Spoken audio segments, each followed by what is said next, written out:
Oh my God, my emails are going crazy, of course. Good morning, good evening, or good night. Hope you guys are doing well, and welcome to the Forest Forum, episode 2. We have the prestigious panel of guests with us. We've got Rads. How you doing, Rads? I'm good. How are you? Good. We got Forest Ant. Hi, guys. How are you, mate? And Dave's just making himself some dinner, I think. You right, Dave? Oh, Cuppa? good evening, everybody. Good. Right, guys, in today's episode, we are going to talk, of course, all things Nottingham Forest. We're going to be covering off the Villa performance. We'll be talking about formation, selection, how the performance went, how these guys felt about it. We'll be talking about the player debate. As always, there's been a few things coming up on social media that will be good to cover. And then we'll talk, if we get time, to the few sackings that have happened in the last couple of hours. So, guys, I think we start with the match yesterday. And really, I want from all of you, are you happy with the point? Were you happy with the performance? And what do you think to the formation? And let's start the newest member, Dave. Let's kick off with you, mate. Because I saw a couple of your YouTube. Even though you ain't got a channel, you seem to get around on the old YouTube a bit. And I sense with you, I'm happy having no channel. I'm like untethered. Nobody's got a hold of me. You're just a consultant, mate. You just contracts out. I'm kind of like have mouth will travel. Let's put it like that, right? Do you know what, mate, lads? I thought that after 5 lots of nothing and a truly abysmal effort last week at Leicester, where I was like unfortunate to be party to the scene of the crime, just to get something was was good. I would have liked us to have won, because I think Villa, for all their possession, seem to be numb in the mind at the moment. They seem to be there for the taking. But what I liked about Forest was that they made sure they weren't too open at the back, and they let Villa have a lot of the ball and kept their shape. And I think, if anything, given how bad the last especially the last 3 have been, forget City and Tottenham were from a different parish. I think it was just a matter of making sure we weren't so kind of gung-ho and leaving big gaps at the back, really. So I was, to be honest, I give the team sort of a 6 or a 7, and I think players-wise, I would give them a 6 and a 7 as well. But after 5 weeks of famine, I'm not saying it was feast, but it was a snack to send us on to Wolves, really. We got some rations out of it, didn't we? We did, what were your thoughts when the lineup came out? Because I'm not going to lie, when I saw it, I was pretty pissed. There's a couple of players there where I was like, why? I think the 4 of us are probably in agreement that there were 2 names that we were probably not particularly keen on. Of those 2, I thought Cookie had a decent game. I think him and Scotty were certainly helped by Remo Freuler in front. I thought Remo Freuler played pretty decently. I wouldn't say, yeah. I'm not saying anybody was outstanding. I'm not saying anybody had a brilliant game, but I thought Remo Freuler played nicely. The other one who I wouldn't have picked, and I'd like to think when we go to Wolves, he'll be replaced. And he did his best, but there are better players available, and that's Czech Kouyaté. I would have left him out, and I got. I felt teased by how much warming up Oral Mangala did with just his, he got his tracky bottoms off. Yeah. So going to Wolves, maybe, I mean, Cookie was solid. He'll probably play again against Wolves, but I'd like to see Oral Mangala come in. I felt that while Villa were keeping the ball well, I would have liked us to have had Oral there to do the same thing as he did so excellently at Everton. Yeah. So they were the only arguments I would have had about selection. Yeah. Formation, I quite like the fact that I read some articles this week from football experts who were saying that Forest needed to be a bit more conservative, and I think we saw that. And then Steve owned up to it after the game. So that was my take on it, really. Yeah. And what did you think? Same set of questions to you. Yeah. Just before you answer, I will bring up the idea. Remind me in a little bit. Sorry, Ant, go on. Okay. First of all, I'm going to say big hello to the lovely Michelle. Okay. Right. Yeah. Everybody wait. Even though she's in Glasgow. We love her. She's not in Glasgow. She's in Ayr. Near it. Yeah, she supports Rangers though. As an Edinburgh-born boy, All the best people support Rangers. You should know that. Anyway, let's get back. Shall we get back to this? Mind you, I don't know. I think I'd rather speak about Rangers, to be honest. Let's put it this way: if I were neutral watching that match, I would say it was a boring match between two struggling sides. Okay, from a Forest perspective, I can't. Don't hold back, Ad. I can see you biting your tongue about something. Yeah, I can't get excited about it. We set out for a point, and we got a point. That's fantastic. The football was negligible. For my position at the top of Trenton, where you see the whole pitch, it looked like two banks of four, basically. Two banks of four, and Brendan doing what he always does, which is, I'm afraid to say, nothing at the moment. The selection, I thought, was awful. I think the Mangala and O'Brien are automatics. I think Ryan Yates was my personal man of the match, but I still think that O'Brien and Mangala are automatics. Steve Cook did absolutely fine, because when Steve Cook plays right at the back with no space behind him, he's absolutely fine. But going forward, if we're honest, we didn't offer much. I thought Emmanuel Dennis tried really hard, and I'm keen on seeing him again. I think he is Premier League quality. My favourite formation is 4-3-3, and I would have a 1 year in there. What more do you want to know? You can tell I'm not overexcited by what it's fine, no, but that's why I want you on here, because I want all different types of views. Yeah. And then I want to scrutinize those views as well. I've seen a lot of happy clappy. Yeah, we've got a point. And that is fantastic, because we need to stop those losses. So please don't misunderstand what I'm saying. No, I'm not. And I will back you up. And what I was saying, I'll bring Rads in a sec, is what we don't want to fall into the trap of is the Leicester trap. I've seen all week Leicester fans saying, "Oh, we beat them, Forest. We're back. We're going to sort it out. We may even push for Europe." All this nonsense, yeah. And then bang, they go and lose at the weekend. And what I don't want the fan base to do is suddenly think, right, we've got a point. We're going to go smash Wolves. We'll probably beat Liverpool, Brighton, and maybe get a draw of Arsenal. You know, I think your tone sets the reality of where our mindset should be. So I get playing like that. We will not get where we want to be. But Steve Cooper himself did say that. Yeah. He did say, that is not how I want to play. Yeah. So credit to him. Yeah. Like I say, he thought, I'm going to keep it as tight as I can, and let's try and get out of this match without losing. Yeah. Yeah. I'm not going to argue with you yet. I want to hear what Rads has to say first. Rads, your take on the game, mate. Yeah, I pretty much agree with what these two have been saying, really. I think the lineup was quite a surprise, really, when it came to Cook and Kuarte. I think Cook proved a lot of people wrong with his performance, and I still think it's questionable that he was starting. Kuarte did his best, but I think it was a huge shock, to be honest, to see both Mangala and O'Brien on the bench. They're probably our two best midfielders, and one got about 3 minutes. The other one didn't even come on. I don't know whether he's saving him for Wolves, but I personally would have been playing Mangala if he's back and available. He looked good when he came against Leicester in a really, really poor match, of course.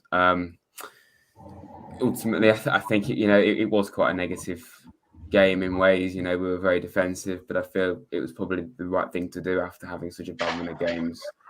The main thing we had to do yesterday was just make sure we got out of that rut, and that's what we did. Obviously, it wasn't a win, but a point's better than what we've had the last 5 matches. And so long as we build upon that now, I think we can all accept this game.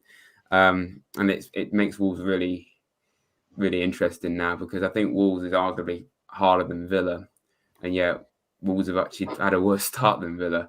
So if we'd have beaten Villa and then we drew with Wolves, I probably would have took that. But I think the pressure's on now to beat Wolves because, we can't continue not winning. Obviously, we need to get a win as soon as possible. As the players that really stood out to me, Toffolo, I think did really well coming in, and Sergio. Yeah, I think it was something that I wanted to see change the fullbacks, and I was actually quite surprised that Cooper changed both of them. And it's good that he didn't hold back and he did it. That's great. Freuler proved me wrong. I've been a little bit critical of him. I think he was very important to the team. And, we've all been saying Dennis should get a start. He finally got it. And I think he definitely took his chance very well. And Rads, do you think Dennis is a 9 or a winger? Well, I think it's good. I think it's good he can play both. I was a bit surprised he was on his own up front. I had a feeling it would be Gibbs White down the middle as a second midfield, and then it would be like Johnson and Dennis together. But no, I preferred it how it was. Right out wide and Johnson on the other side. Dennis up front. I personally would probably say he's a striker, but he can definitely have his uses on the left-hand side as well. That's just my opinion. Guys in the chat, what do you think? L-Dub or a striker for Dennis? And Dave, what do you reckon? Where would you put him? Well, to be honest, I had Emmanuel as a sort of guy who wanted to play out on the right and cut it, out on the left and cut it on his right. But, he scored a centre-forward's goal. He scored the sort of goal that Taiwo Wanyi should be scoring. Yeah. And I thought Emmanuel, for an hour... From a set piece, though, Dave. But he was there and he stuck it away, which, what more can you have? I liked Emmanuel Dennis. I thought he gave the ball away a little bit too often, as has been noted in other podcasts I've seen today, and I would agree with that. So he's got some... He's like all of them. All of them got some tidying up to do with their games to be proper Premier League players. I don't think not one of our squad, I said this to David and his dad last night, not one of our squad at the moment is a coveted item in a fantasy football team. You're not seeing many fantasy football teams with many Forest players in them at the moment.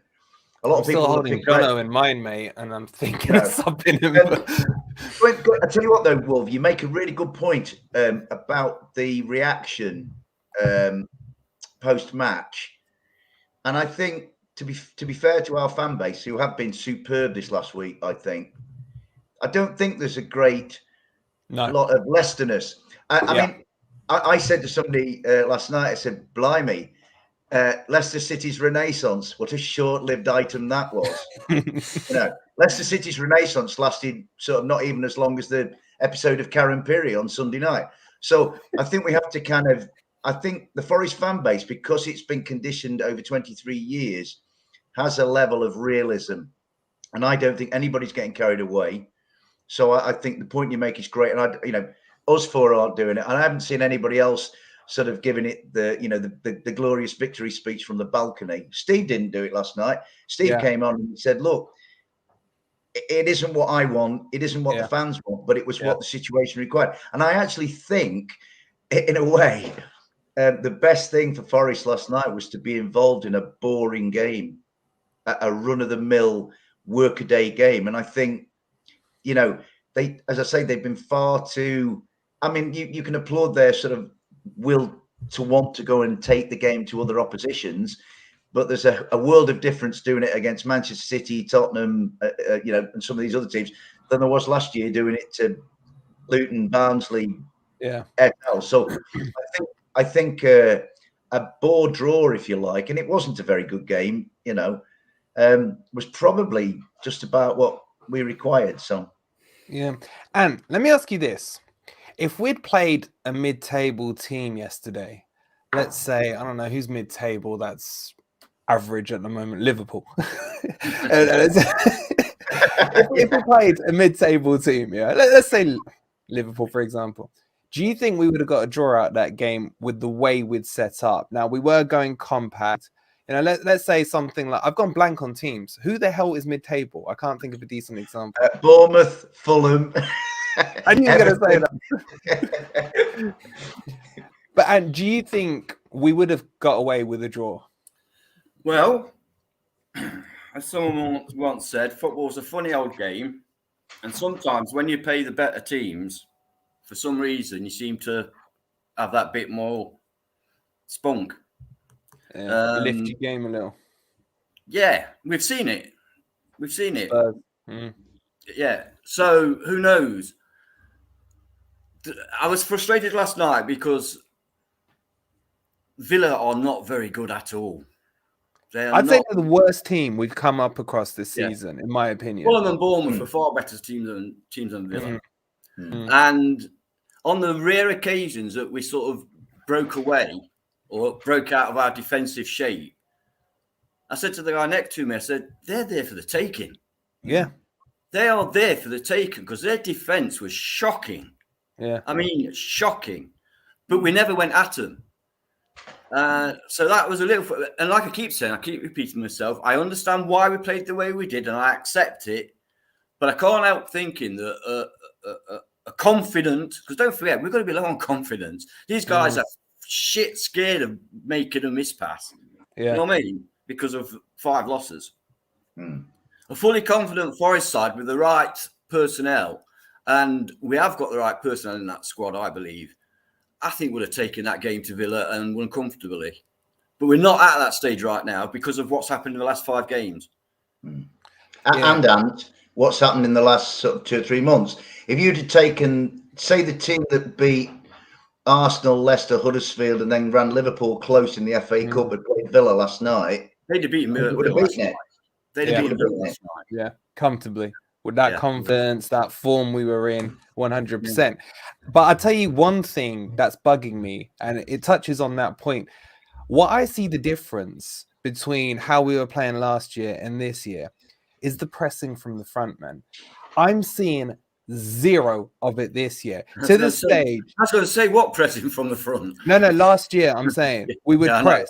Yeah. No, this year, I'm convinced the instructions are coming in from Cooper and his team. Get in your own half. Give up possession to them in their own half. Just make sure you're playing in line, you're compact, that you're hard to play between. And if I'm being honest, it's been frustrating me. I noticed it when we played against Fulham. That was the most glaring time I saw it. Then again, yesterday against Villa, there was no pressing whatsoever. You could almost just see them checking where they were on the pitch, getting back in our half. Yeah.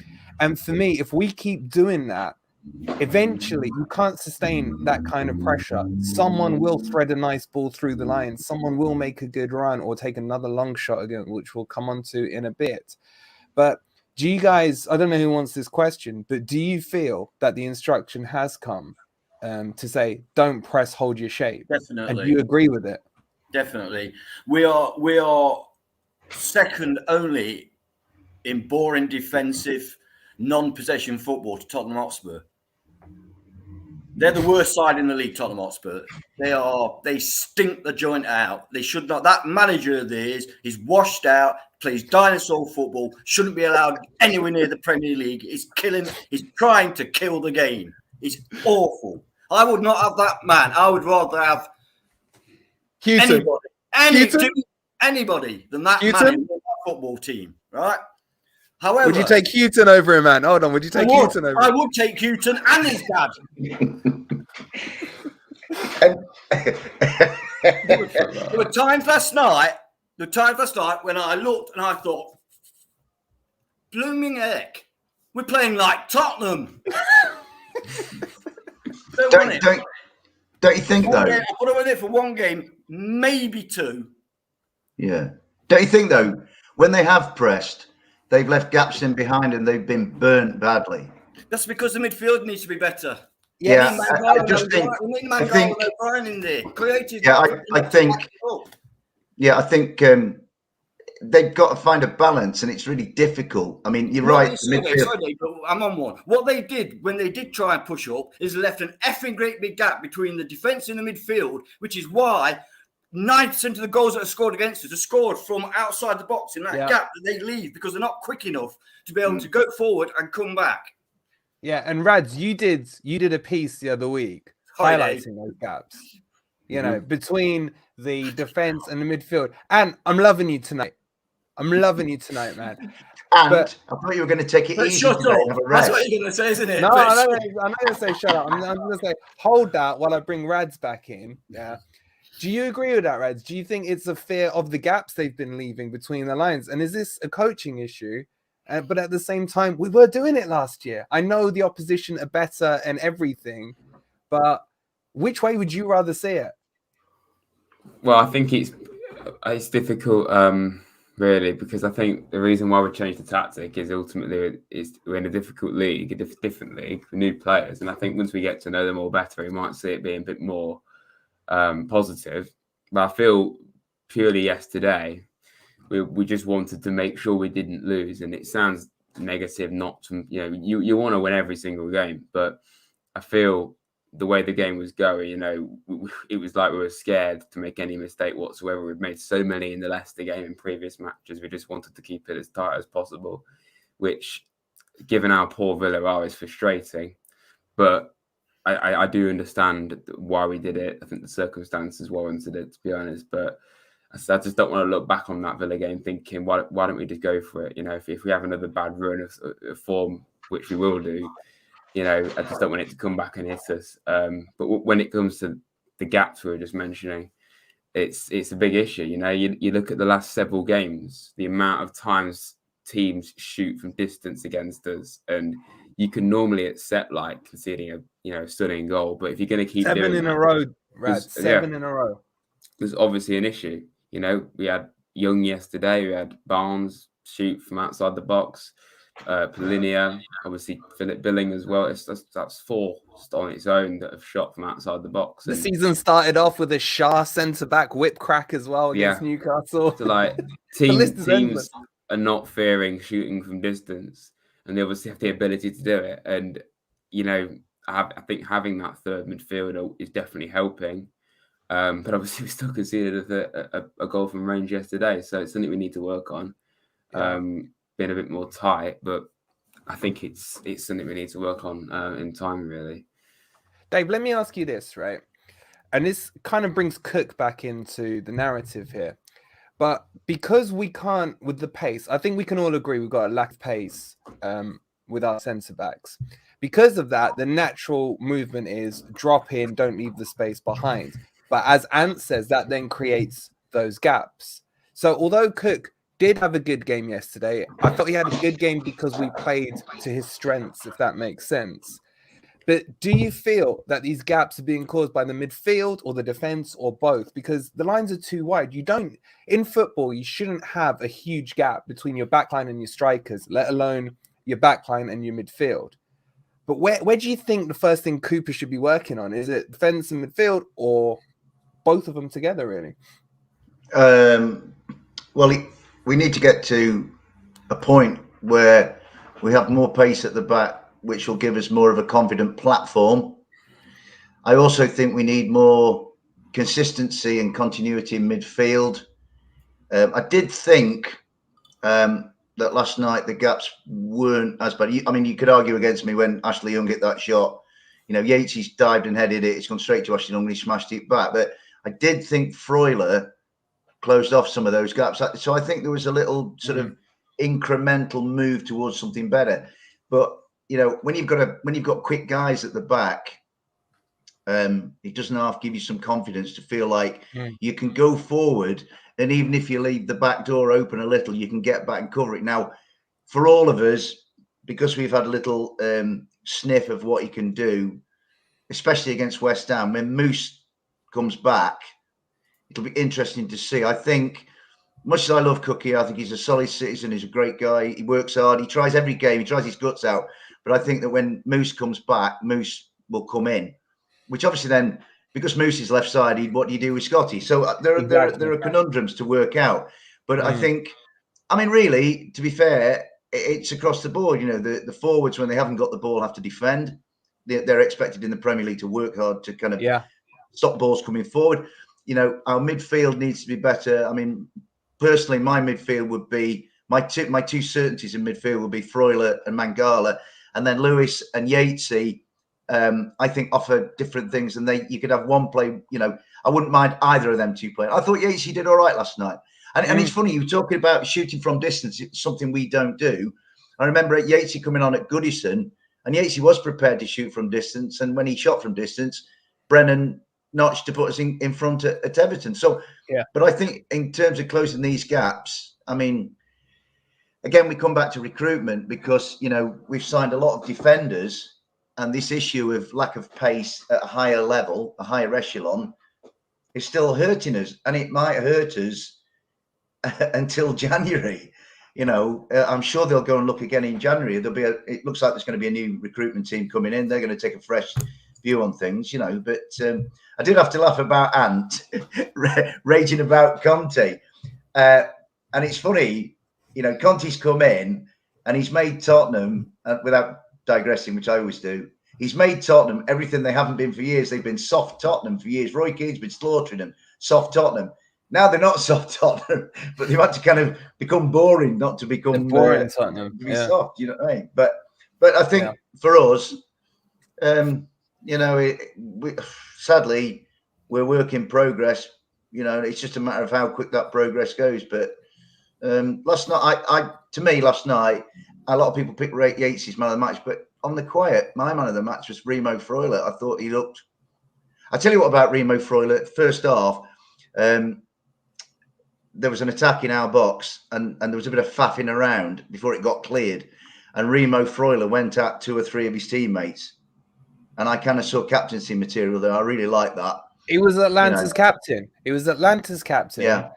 He plays consistently, you know, in the higher leagues, the higher levels. His standards are high, and he needs a run with, in my opinion, we'll come on to this, Mangala and O'Brien for me either side. Just before you carry on, Andrew, I love you, man. The support you give the channel is unreal. Thank you for the £2. Defense slow, midfield not tight, play Hennessy. We will talk about Hendo as well. And I promised Omai that would discuss his Yates idea, because Yates did have a good game. He showed the passion and everything. What Omai wants to ask you guys, and if anyone's got any questions, chuck them as super chats. We'll ask the panel. Would you consider Yates in the defense in the absence of Niakate? Would you throw him back there? Because he's done it before. He's played there before. I'm going to start with, who wants this? Rads. Yeah. Well, I was going to say, actually, he has played in defence before a few times last season. I think he was like a sweeper. Remember, he was playing as a centre back and a midfielder, and I think it worked really well. I think it was like halfway stage of last year against Swansea. I remember he did that, and I think he did it against like Peterborough or someone like that, and it worked well. So maybe we could do that, and I think Yatesy doing a bit of both would generally be a good thing. You know, he can head a ball as well, so from set pieces, you know, that's what centre backs can do, obviously. So yeah, I wouldn't be against that. If it was to get really desperate in the defence, I think do it. But you know, it's obviously not ideal. But what do you guys think? Well, Ant looks ready to blow a gasket, so let's give him the mic. First of all, Dave said I mentioned something like Tottenham. I don't remember mentioning Tottenham. Anyway, to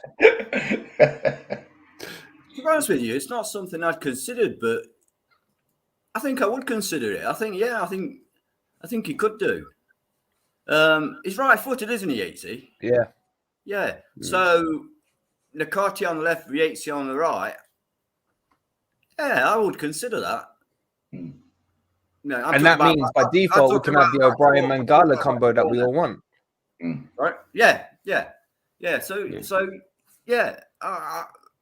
that's not a bad idea. It's not. It's honestly not. You can tell, can't you? You've caught me on the up there, and I quite like the idea.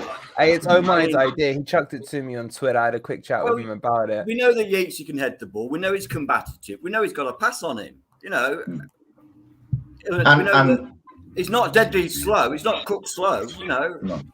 So I think Omai, to give him or her credit, has come up with an entirely plausible idea. I think it's certainly feasible.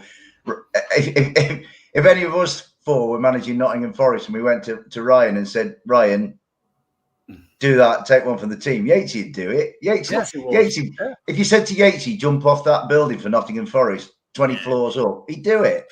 Yeah. And I think Ryan's the sort of lad who would like really get stuck in and have a go. I mean, in his, when you consider it, he's a little bit quicker about the field than the guys who've got at the back. And I think Omaya's got a perfectly valid idea there.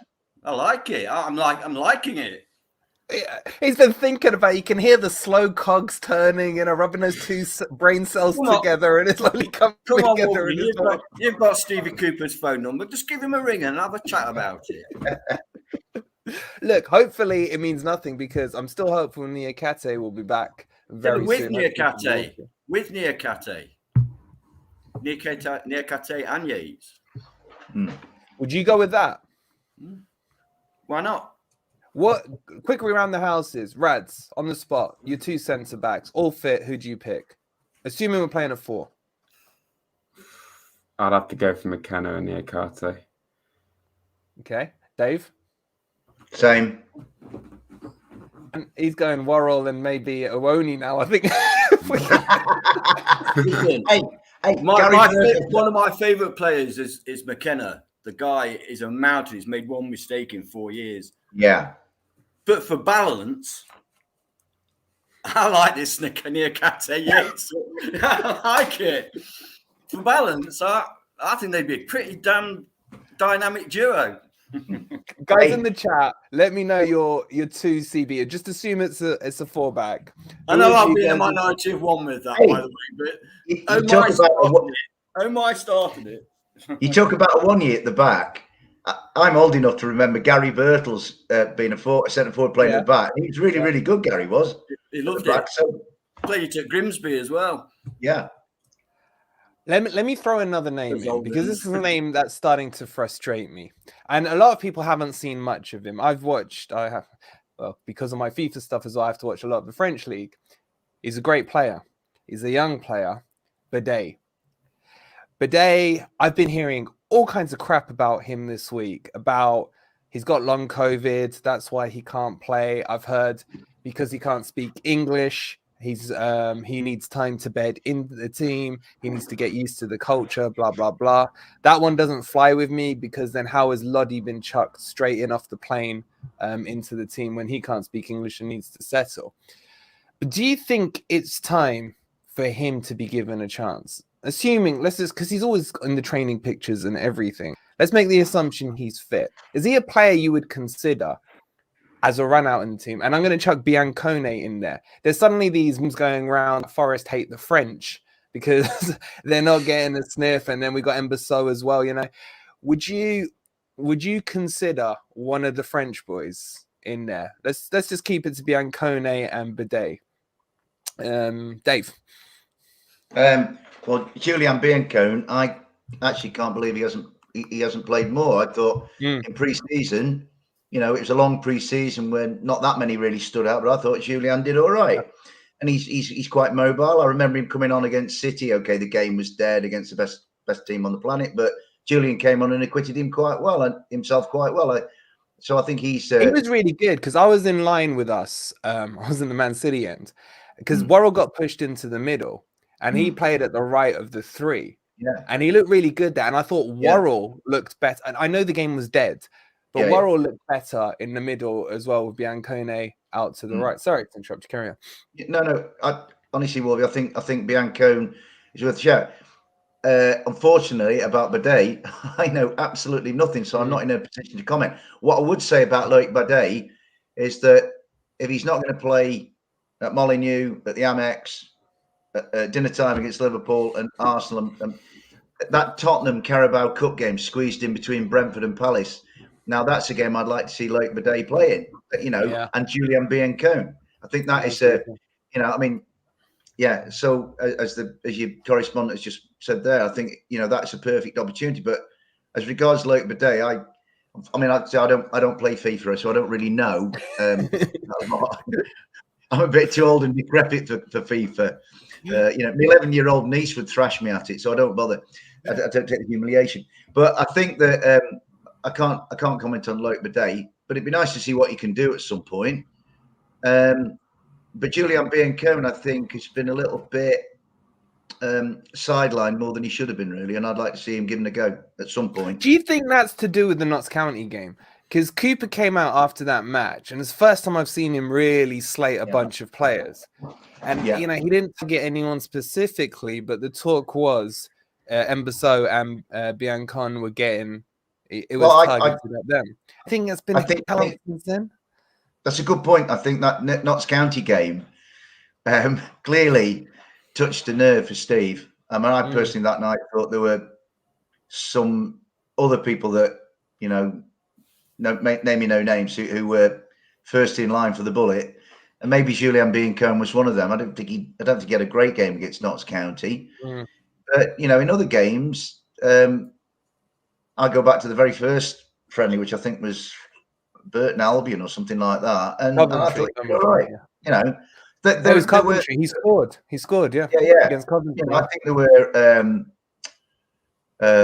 little nuggets of Julian Biancone. He thought, there's something to work with there. So I'd like to see him given a run at some point, because, you know, he seems more mobile than what we've got. But, you know, we're in this situation where you get the jigsaw pieces, you throw them out the box, and you've got to stick them together, and it just at the moment doesn't seem to fit together. But that's why, you know, our manager has now got until 2025 and hopefully before to sort it out. Yeah. And I want to move it on to the midfield. I think I know your answer. I think you're pretty similar to me on this. Who would your 3 be in there if you had to pick? Yeah. Very quickly, something about Freuler first. There was a moment in the first half when Freuler made an interception on the edge of the 6-yard box, came flying across and made an interception on 6-yard box. And I thought, what the hell are you doing there? You're the conductor. You're not supposed to be the last-ditch defender. There's something gone wrong there. Midfield 3, Mangala and O'Brien. And then it depends on the front 3, because I like Freuler to be in there or MGW to be in there, depending on the formation we're playing.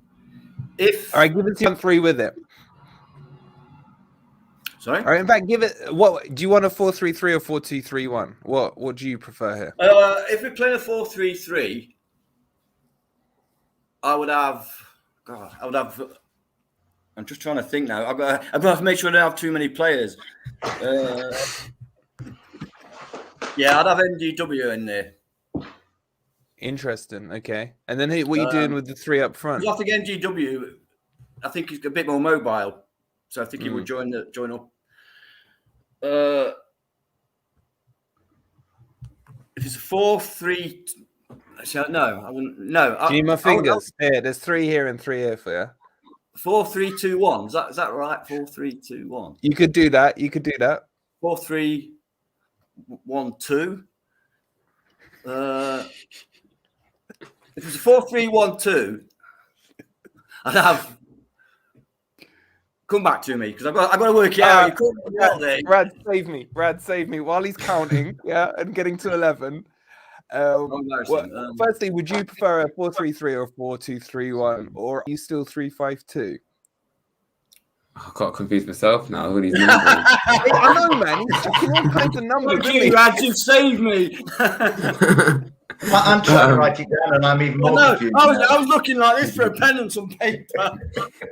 All right. I'll tell you what. I'm gonna help. You have to give us a bit of heads up on that sort of thing when we're thinking of formations, mate. We don't plan anything here, right? I'll tell you what. Because I'm a nice guy, I'm gonna make it easier for you guys, right? Can you all see that, right? Welcome to behind the scenes on the Wolverine stuff. All right. Rads, what do you want? A 4-2-3-1 or a 4-3-3? I mean, what you've got there is probably what I'd pick. 4-3-3. Okay. Yeah. Who do you want in the middle? Guys in the chat, help these guys out. That's the team I'd go for. I looked earlier on today when you're doing it. That's the team I'd go for, except I might put Niakate on for McKenna and Yates here for Niakate. Hey, shut up. You had your chance and you blew it. We're doing Rads now. We'll come back to you. Rads, what do you want? Well, like lots of people, there's two automatic picks. It's obviously Mangala and O'Brien. Okay, They're Mangala definitely O'Brien. in there. Yeah. The other one is it's very tough for me between Freuler and Yates. I think Yates is brilliant. He definitely would have earned the right to play, but I think Freuler really showed yesterday why we signed him. I think obviously the first 3 games he wasn't that effective, but I think we saw yesterday why he was Atlanta captain and places Switzerland and that. So if you're going to go off pure quality, you probably pick Freuler. You want Freuler? Okay. Yeah. All right. What are you doing up front? Up front, I'd probably give Johnson a rest. I'd probably play Dennis on the left. Okay. Gibbs White on the right, and then Awani. You go Awani, not Surridge. I'd like to see Surridge play, to be honest, but I think Awani, he just needs games to get the best out of him, and if it isn't working, then we give Surridge a go. Because I love Sam, and I think he's a great player, but I'd probably stick with Awani just for now. I'm okay with that, and that's pretty close to what I'd go with in a 4-3-3. Guys in the chat, do you like Rads? Ignore the defense. We haven't. I'd take Loddy out for sure, but other than that, I like it. I'm not letting you take Loddy out. We'll debate that in a minute. All right, let me know in the chat, guys. Do you like Rads is 4-3? Well, the 3-3, should we say? Dave, over to you. Let's clear the deck. Right. You want a 4-3-3, 4-2-3-1? I've got them all for you. Yeah. So, leave the 2 centre halves as they are. Wait, you want a 4-3-3? Yeah, I do. Yeah. Okay. So Harry Toffolo at left back, because I think he's gone above Rennan in the pecking order. Harry did all right last night. The Aurier Nico Williams thing is quite interesting because maybe Serge was a better fit for last night's kind of game, but I really like Nico. I don't think there's anything between. But so put Nico in at the moment. If we're gonna play the way we want to play, Nico is the man to play there. Okay. My front 3, I'd have Emmanuel as my middle guy. Interesting. Okay. I'd still stick with Brennan because this kind of formation I think would allow him to get really wide, which I think is his forte. But Brennan needs to start producing. I'm not saying Brennan's an absolute cert because there are people breathing down his neck. On the left, Morgan Gibbs White. Now, we haven't discussed him in any depth or at length thus far, but I think every time Morgan got on the ball last night, everybody felt that was the biggest threat to Villa when Morgan got on the ball. Morgan, it was my man of the match. I think Morgan is integrating himself into the club nicely. He seems a really nice young kid. He seems to be settling, and I think Morgan, a lot of Morgan's flicks and tricks, they aren't coming off at the moment, but they will come off. And I agree. Morgan has become my first name on the team sheet now. I really like him. I think he's got a lot about him. My 3 in midfield: Oral Mangala for ball retention has to be in. Where do you want him, left or right or middle? Put him on I can't find his name. Put him on the right. Okay. Put him on the right. I want Remo Freuler in because I think Remo Freuler has gone away on international break. And after the Swiss victory in Spain, where apparently he was instrumental, I think he's come back a different player.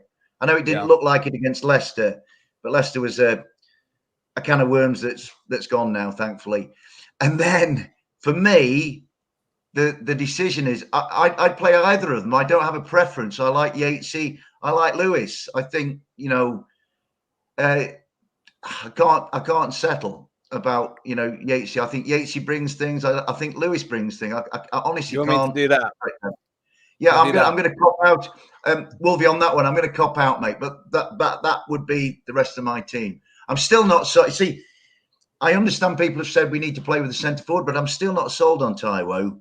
And there's a few others I'm not sold on. I tell you what, I did like Serge Aurier last night. And going back to him. You've dropped him. I know I have dropped him, mate. But what I'm doing, I'm kind of looking at an ideal sort of Forest team, given the way, the ideal of the way we want to play. So I've just figured out of that. I mean, last week at Leicester, the only crumb of comfort for me, anyway, personally speaking, was how Serge Aurier played when he came on. The rest you can forget. So I think he might be a horse for a course, Serge Aurier. But Yeah, All right, looking at that now. while we're here, fill in your centre backs as well, or do you want those two? I would leave those two for now. Do you think the left combo will be okay?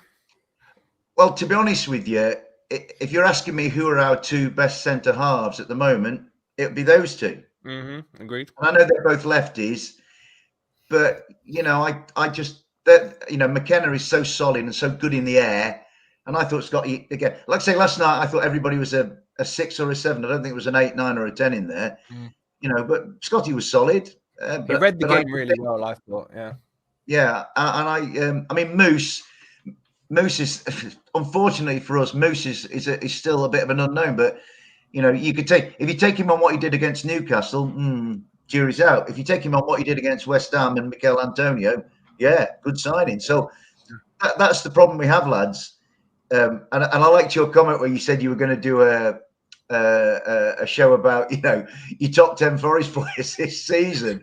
And I tell you what, mate, talk about taking on the impossible task, because I don't, as I've said, and I've said to a number of people, and again I repeat myself, not one of them has yet made people outside of our club circle talk about, that guy at Forest a good player, or not one of them has done that yet. None of one of them has grabbed the attention. So we're working with it's all a little bit beige at the moment, but that would be my lineup.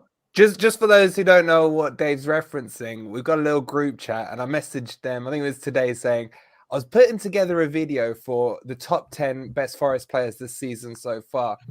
I got Mangala on there and O'Brien, and then I got stuck. It was going to be a really short video. But okay, thanks, Dave. Guys in the chat, whose team's better so far, Rads or Dave? Let us know. Let's see if Ant has figured out how to count to 11. Are you ready, Ant? I'm going to clear the decks for you. It's up to you. I mean, I could just change a few. All right, then. Whatever. Yeah, the team I'm going to pick. Do you want the 4-3-3 first? Have you established that? Or do you want 4-2-3-1? Yeah. 4-3-3. Okay. I just want to say, the team I'm looking over there because that's where my telly is. It's too small on there. The team I'm going to pick doesn't mean that I don't rate the players I'm leaving out. It just means how I feel at this moment. Okay, so for example, you're politically correct to just say it, man. No, I think Nico Williams has got the potential to be a fine player, but at the moment, I would put Aurier in. Okay, Aurier in. I'm quite happy to leave Toffolo in, although I am, like you, a big Lodi fan. Yeah. But at the moment, I'm quite happy to leave Toffolo in. I think he had a good game last night. Okay. Centre backs? Niakate on the left and Yates on the right. He's gone for it. Oh my! You have all in for it now. Remember, oh my! What have you done to Ant? Seriously, all right. I'm all in for it. I can see that working. I really can. I haven't seen him smile in about 6 weeks, and he's smiling. Oh my! You're a genius. If he gets Yates into the team, it's got to be worth it, hasn't it? Freuler, yeah. Mangala, yeah. O'Brien. Okay. I personally... What you've done there, you've solved Dave's conundrum. Dave couldn't split O'Brien and Yates. Solved mine as well. I can't either. See, Dave, get them both in. Hey, Ant, why is Oh living rent-free in your head now? I know. You know what's going to happen now, don't you? Whenever the team sheet comes out, I'm going to be so disappointed that Yates and I reckon Steve Cooper will be ringing Omai to ask him his opinion before he picks his 11 for Wolves. Hey, if ever the worst happens and Steve Cooper goes, we got to start an Omai campaign to take over. Yeah, absolutely. Absolutely. All right, give me your front three, and give me your front three. Like you, Wolverine, I believe that Dennis's best position is coming off the left. Okay. Which obviously means that Jono's going to have to go, and who's going to come in? I know who you're going to say. Yeah, Morgan Gibbs-White, of course. Yeah. And I want to give Taiwo more time. I think he's had very limited opportunity. He can score goals. It's a different league. He's hardly had any service. I think he needs to be given a chance. So that would be it. That would be it. Can I just come in on what you said No, about Dave. Taiwo? No, Dave. Sorry, no, you can't. Sorry. No, This what is I his want to tape. Go on, Dave. let me just, Go on, Dave. I'm just covering my greasy backside here. Oh, what a minute! Very greasy. When I said about That's Taiwo, what greasy backside's living rent free in my head. hang on, Anne, hang on. When I said about not being sold on Taiwo, I believe that. But at the same time, I absolutely take Ant's point that if we are going to get the best out of him, we do have to give him some time. So there's just to chuck another selection conundrum onto the bonfire of conundrums, you know. But at the moment, I was more taken with Emmanuel Dennis last night than I have been with Taiwo. You know, I just think Taiwo is like such a raw guy, but he could come good. I really hope he does. All right, and finish up. Wait, you have finished up, yeah? Yeah. What, you want me subs right. as well? I don't want you. Oh, God, we'll be here all night. No. Guys in the chat, Dave's team, Rads' team, Ant's team, or Dave's team. Look, I'll quickly throw mine in. Mine doesn't change much from Ant's, to be honest. Loddy comes in. I know it's unpopular, but whatever. Yates, I like the idea, Omai, but I would personally, I would go. Where the hell is he? There he is. Bidet. Yeah. And that would be my team. Bidet, is he right-sided? He can play right-sided over 4, yeah. Right. Yeah, see, can I just, Wolverine, you've got to bear in mind, I know nothing about Bardi. So no, neither do I. Just trust me, man. I was the one who told you Colback should be dropped, and finally everyone agreed with me. You just got to trust me. You're still wrong on that. I just didn't. I was going to put him in place of Freuler, but I knew you'd shout at me. Oh my God, they're going with you, Ant. They're going with you. This Yates thing has won everyone over. What's going on? Okay, now this, it's like it's planned, yeah? We're going to move this one on to this question. I'm going to change the screen a minute because it's hurting my eyes. Would anyone do this?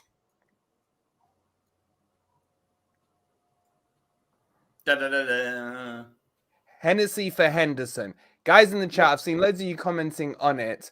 Would anyone, and let me just, I got to shut this screen because it's hurting my eyes like crazy. Oh God, I got tears. Rads. Henderson's been a big talking point this last day. There's always got to be someone that's picked on. In my opinion, I don't think he could have saved the shot yesterday. I would say that 7 games in a row, long shots, 10 overall, I think it is. You can argue most of them are not his fault, but at the same time, he's the goalkeeper. Goalkeepers always the last line of defense. Goalkeepers will always be remembered for one mistake. Players can make 10 mistakes. If they score a goal, they get away with it. So I'll put that caveat in there. Would you consider a switch up for Henderson and Hennessy? Yay or nay? I can see what people would say yes, because Hennessy's got more experience than Henderson. Only arguably Henderson's the better keeper. But I do think that Henderson needs to be more aware of these long shots. I don't think it's all the midfield's fault or all defence's fault for not closing them down. I think Henderson, he doesn't. I mean, there's always going to be aware of what's going on, but the fact that he keeps conceding these long shots, long shots are very difficult to save, but it always seems to catch him off guard. And I think the main thing that people are criticising him for is his distribution. There's a lot of times where he did a long kick. He didn't really kick it to anywhere. He just went nowhere, sometimes out of play, which just obviously gave it back to them, the opposition. And, it's not ideal. So I could see why Hennessy would come in. I probably would stick with Henderson, but he needs to work on that for sure. But if Hennessy did come in, I don't think I'd be too worried at all. Okay. Guys in the chat, I've just put a poll out for you guys. Hennessy or Henderson? Dave, where are you on this one? Because there has been a lot of talk about Hendo in the last day or two.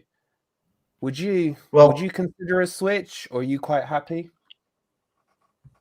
I'm still happy with Dean, but I do think that... Or do you want Smith?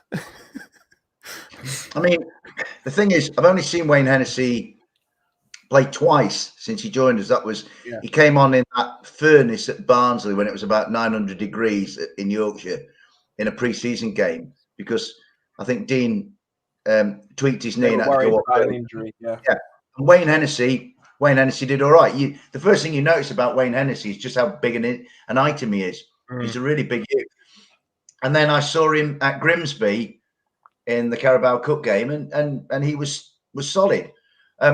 Turbocharged actually makes the point that I'm thinking, is that like Dean would be better served if some of the people in front of him were getting to the ball quicker, getting to the pitch of the ball quicker to stop it. I mean, I was 8 rows from the front of the Trent end last night. I'm bang centre of the goal.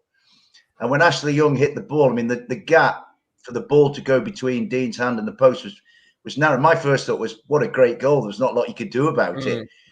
But to me, I would not heap the blame for that goal on Dean. I'd say, why didn't Forest stop it at source? And I think the point about our goalkeepers, I mean, you know, I love Dean. I think Dean's a great character. I think he's endeared himself to us. I wish he'd been less busy, but the reason he's been so busy is because what's in front of him isn't doing what it's designed to do. And I think, I mean, I watched Nick Pope play for England the other week, and Dean's a better keeper than him. You know, at the moment, we're talking about Dean and his distribution. I don't think he was great last night, but in the first few games, and certainly through pre-season, everybody was saying Dean's distribution is great, because you know, it was one of those things that we used to assuage our sadness at Brees going, because we all knew Brees was brilliant at distribution. And we said, well, Dean's going to be an upgrade on Brees because he's a better actual goalkeeper, not by much, but a better goalkeeper, and his distribution is decent. And I think his distribution has been decent. I just think he had a not so great game. I tell you what, I thought he commanded his box. He came and claimed really well on corners and crosses. I didn't have a problem with that. The goal I thought was just a really great goal, but if you're going to stop it, it should have been somebody getting on. When Yatesy dived to head it out the box, there should have been somebody there to sort of close Ashley Young down. He tried his luck, and there you go. Similarly with the Palhinha goal, strikes me as another one that could have been stopped at source. And I think, I mean, where I get off is that, you know, I mean, I've run teams in the past, and you know, I'm not very keen on sort of singling individuals out for blame. A guy knows when he's had a bad game. Forest as a collective need, and it goes back to my point that none of them at the moment are good enough for the league they're in. Hopefully, May the 28th, they'll be good enough to be 17th in that league. That's all we're asking. But at the moment, I can't go to my mates who support other teams and say, hey, like last year, I could go to people who were Stoke supporters, Derby supporters, whatever, and say, check out Scott McKenna, check out Brennan Johnson, check out whoever. I can't go to somebody who supports, you know, Leeds, West Ham, Everton, whoever, and say, check out this guy Forest, because there isn't anybody making that case at the moment. So, you know, they're all sort of working through their own educations at the moment, and it's the toughest classroom in world football. But I just think, I mean, if it was Wayne Hennessy, I wouldn't worry. If it's Dean, I wouldn't worry. I actually finally get to my point, which is not something I do very often. I haven't had a problem with either of them. Yeah, interesting. Ants, let's get your 2 cents on this. 100... Do you care? Do you think he does need some timeout? Or 100% keep Dean Henderson in that goal. He's a better goalkeeper than Hennessy. All these people who say for Hennessy, do they know how good his distribution is? Have they seen him play hundreds of times? One thing that Dean Henderson said a few weeks ago is he couldn't wait for Mangala to get back. He says, because Mangala is the only one that comes to me and gives me an option. That poor guy, when he gets that ball, has got no options, because our players don't run about. They stand there being mocked. He's got no options. What's he supposed to do? You've got 3 or 4 options. It's easy to lay the ball out, pass it out. I'm sure. I'm hoping he can. We've seen him do it, but at the moment he has no options. As for, have these people seen these bloody goals we've been conceding? I put a tweet out earlier today, saying if the outlawed world is in football, Forest would be 2/3 of the way up the table. Have they seen the goals that we've been conceding? I mean, we've not been good, but we've not been lucky either. Because no. Dave's point on it was right, though. It's the closing down. Yeah, you can't put that on Dino. Yeah, and that's what I said to you earlier on about the closing between the lines. Yeah, to stop them getting in to have those shots. Absolutely. But even with that, they occasionally miss, but not with us. I know, man. It's like 100% conversion rate. Yeah, and I cannot remember, and absolutely stand to be corrected if I'm wrong. I cannot remember one occasion when I thought, shit, Endo should have saved that. Yeah. And then I saw somebody put a comment in, and they're quite right. They were worried about his mentality because he has a tantrum after some. I love it. I was at the Fulham game, like 5 yards away from when that bloody went in the top corner, and I saw him banging, and I loved it. I don't want to play. Oh well. I'm not bothered. I'm only playing for Christ. I'll be going home soon. I'm not bothered. I don't want that. I want a goalkeeper that's furious.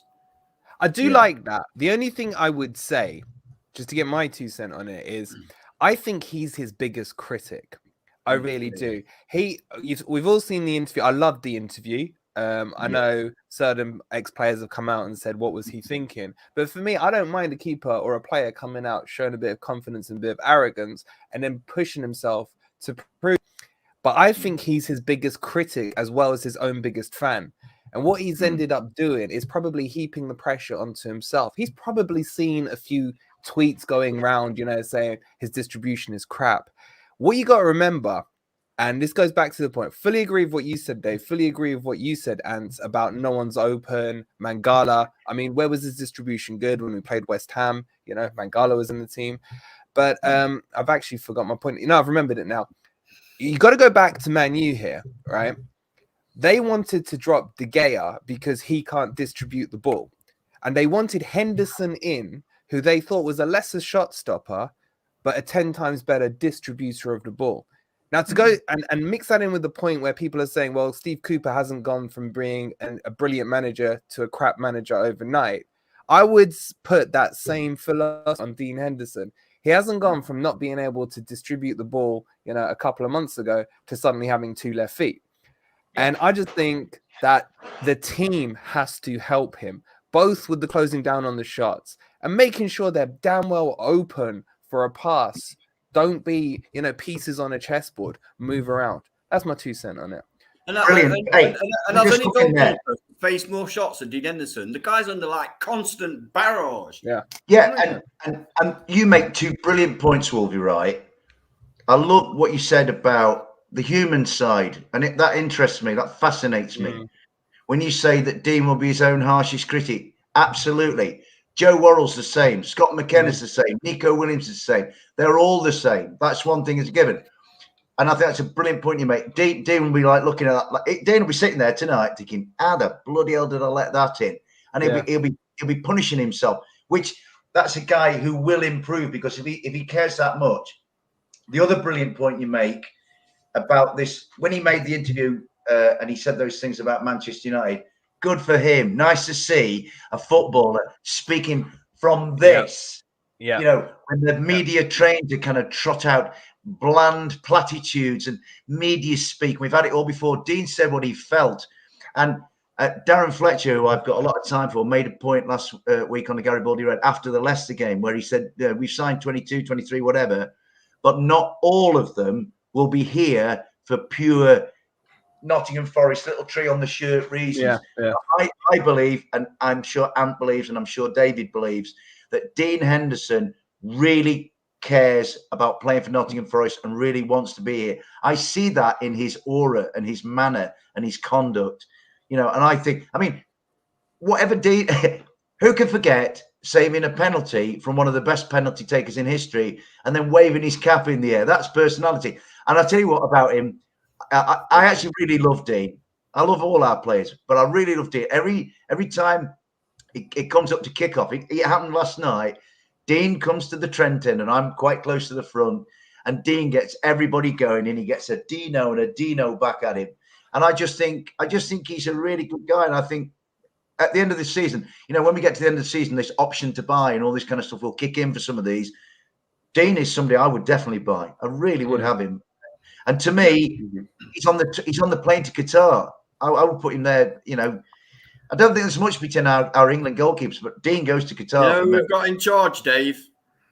Oh, here we go. Here we go. Well, Frampton. Mind you, I'd still rather have even him than Conte, but you know, carry on. No, I'm not going there.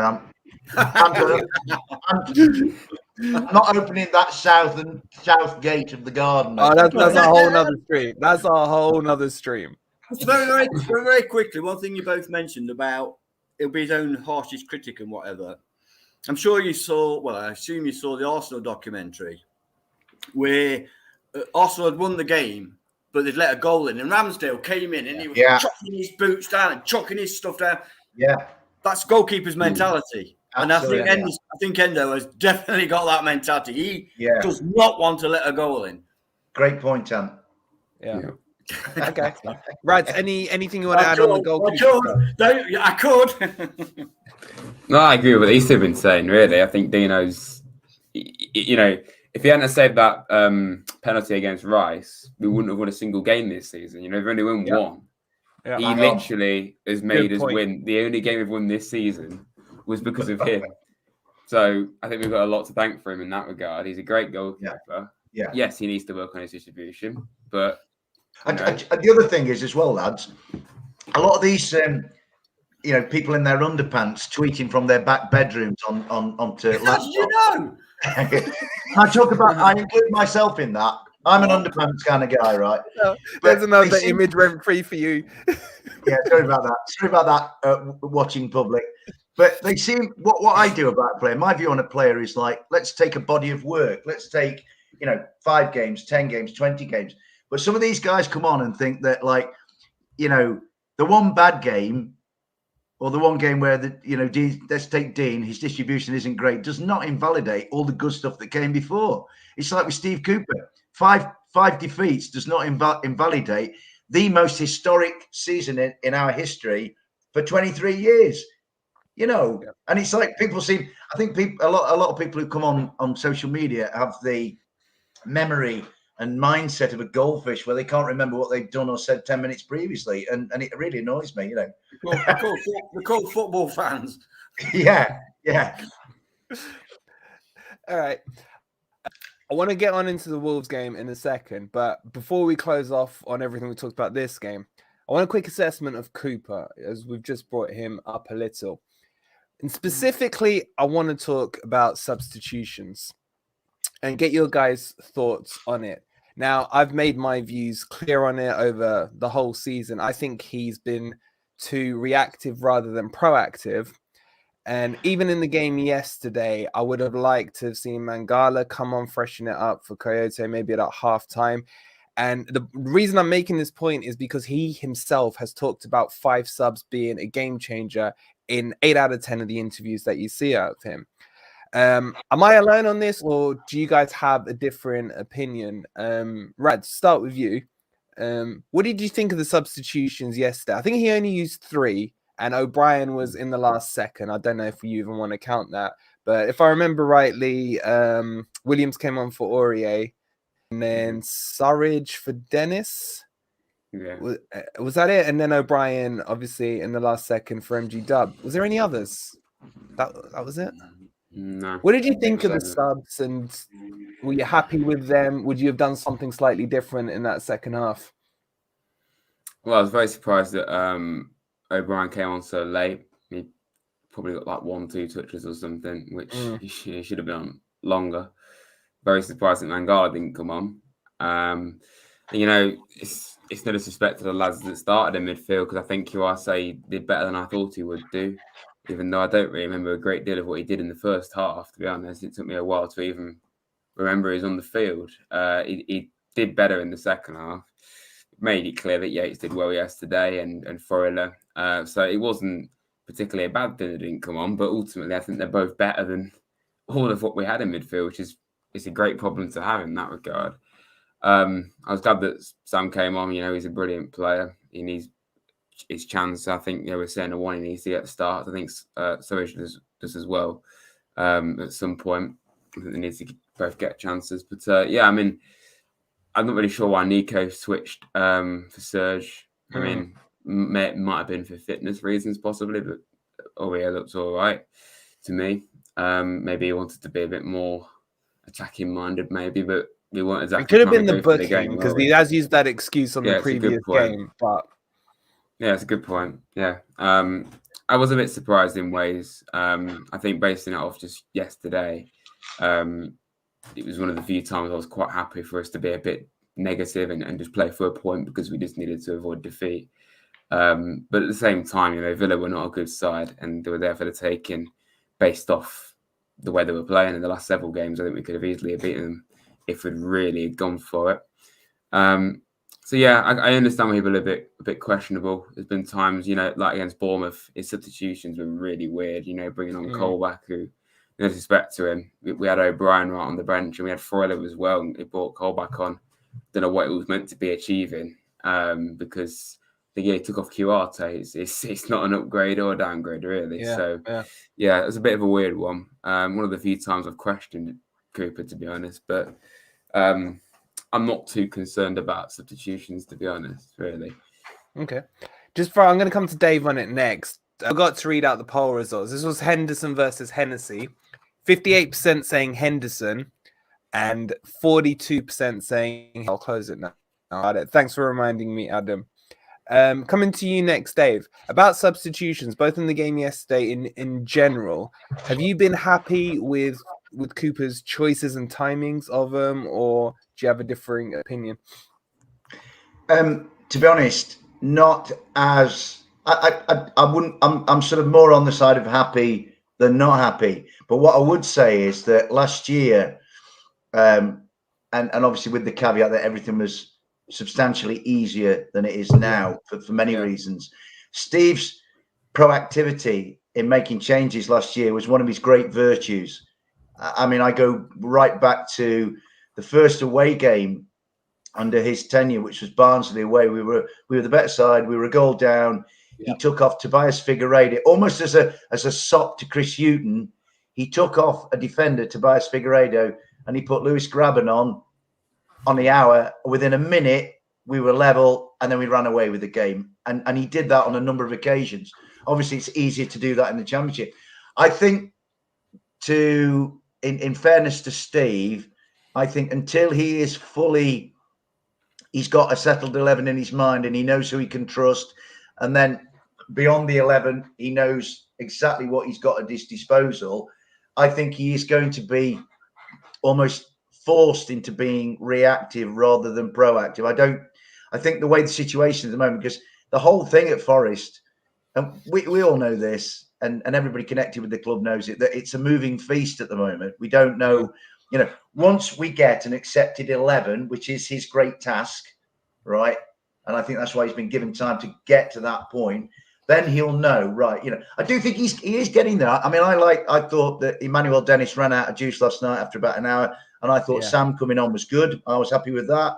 Yeah. I personally, the one that irritated me, and I don't get easily irritated with Forest because I'm so in love with the club and the team and everything, but I kind of kept looking from my seat in the Trent end and watching Oral Mangala warm, and I'm thinking, put him on. And I would have put him on. Well, I would have put Oral Mangala on. I would have made my substitution before the game had even started because Oral would have played instead of Chet Kouyaté.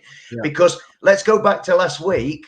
Chet Kouyaté at Leicester was taken off at half time, which then made me think, and this is one of the few occasions I've kind of been at odds with Steve. I'd have said to him, if you took Cheku Kouyaté off at Leicester last week because he was so awful, how come he is beginning this game tonight? Couldn't agree more. The thing with, I think he played Chet Kouyaté at Leicester because of Leicester's quite evident problems with free kicks and corners, which on the night we were so abject. We never made any use of that whatsoever. Leicester were completely untroubled at set pieces. So it completely negated why Cheku Kouyaté was. I think a lot of people have been taken over with that header he scored against, I think it was Bournemouth or whatever. Yeah.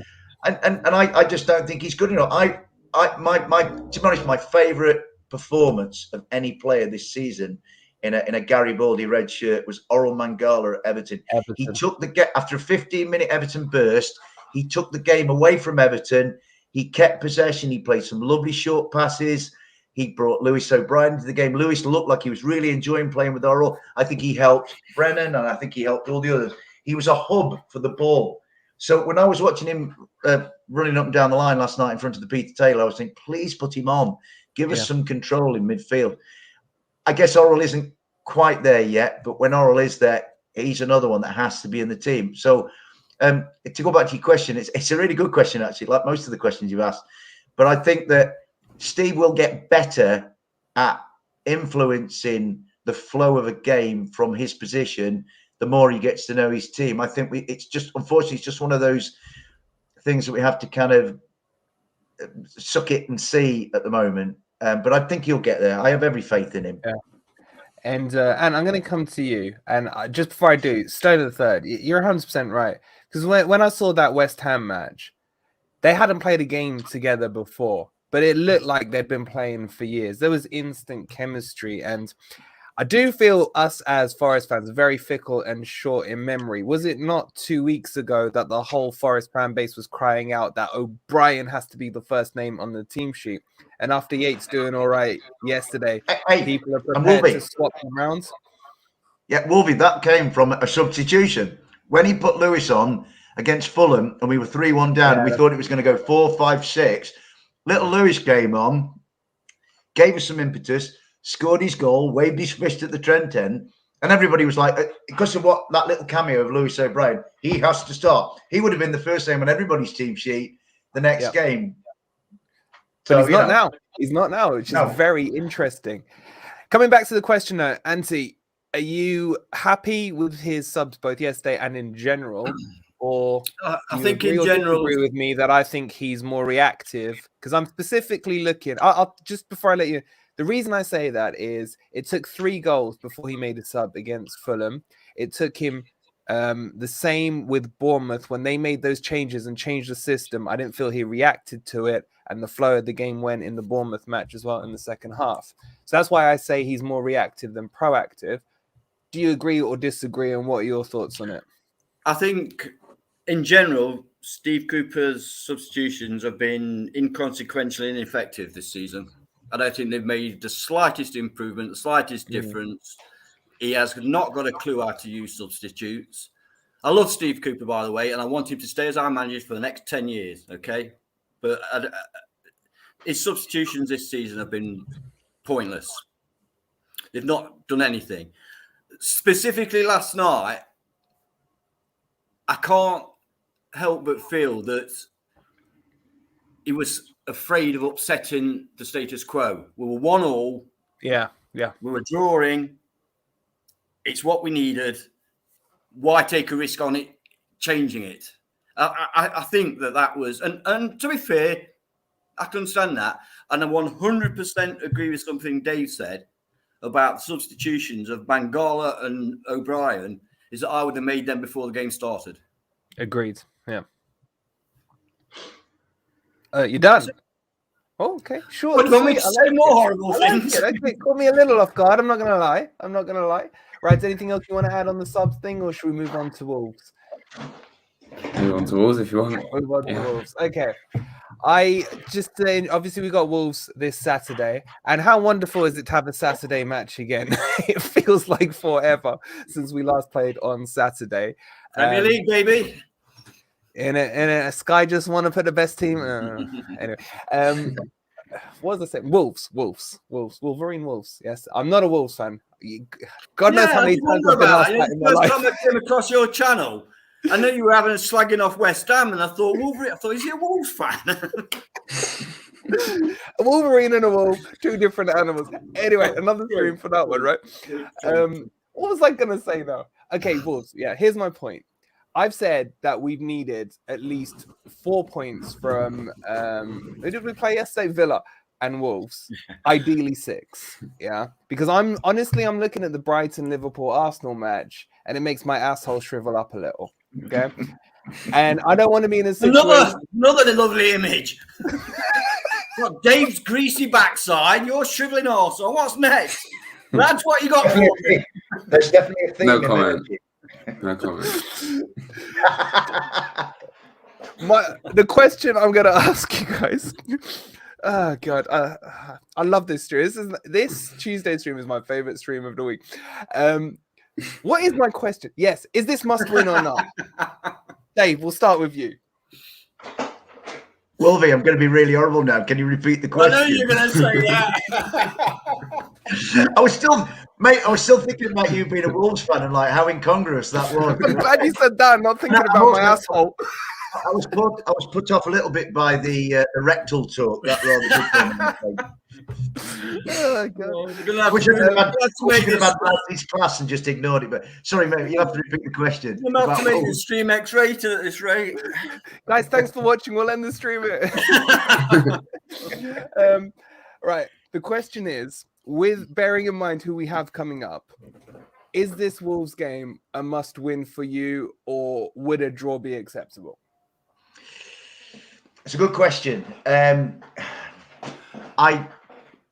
mean, when you look at Brighton, Liverpool, and Arsenal, I can't see us beating Liverpool. I think they're just too good for us, unfortunately.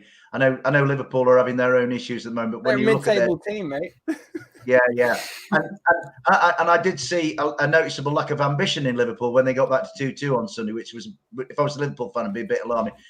Arsenal are a completely different beast this year, a revelation. I like watching Arsenal. I'm really looking forward to going there. I think we'll get thumped, but there you go. With regard to the Wolves game, at the very least, the fundamental is that we get something, right? The only thing that there is a spectre, there's a bit of a sword of Damocles hanging over me at the moment, and that is I'm still thinking about Derby County's low points record total, right? And I'd like us to get past that bugger really quickly. So I think at the very least we must get at least a point. Would I be happy with a point? Don't know. I think I was saying to some people that somewhere along the line, Forest, and maybe it's just blind faith in love for the club, and I might come to grief because grief is the price we pay for love, as the Queen always said. In that, I think Forest will go somewhere and unexpectedly beat something that nobody gives them a chance of beating. And why not a managerless Wolves at Molineux? I mean, our record at Molineux in the past is not too bad. Bloody hell, I'll say why not an Arsenal or a Liverpool and really get us excited? And you went with Wolves. All right, go on, carry on. Come on, Dave. You got for an unexpected result that's going to blow the world apart. You've got to be aiming a bit higher than Wolves. Like, yes, they're going to be Market Square after beating Wolves, aren't they? I'd love to be sitting here thinking, Wolves 0, Forest 3. I was sure he was going to say Arsenal, Liverpool. Forest 5, Liverpool. I mean, do you remember the other year Villa beat Liverpool 7-2, and Liverpool were far better then than they are now? But I just think I would love a win on Saturday, and it's almost like a little round robin we're playing at the moment of teams. So we've gone Leicester, Villa, and now we're into Wolves. It's a kind of a little 4-team tournament at the bottom of the division. And I think Wolves have got issues. I mean, I do look at Wolves.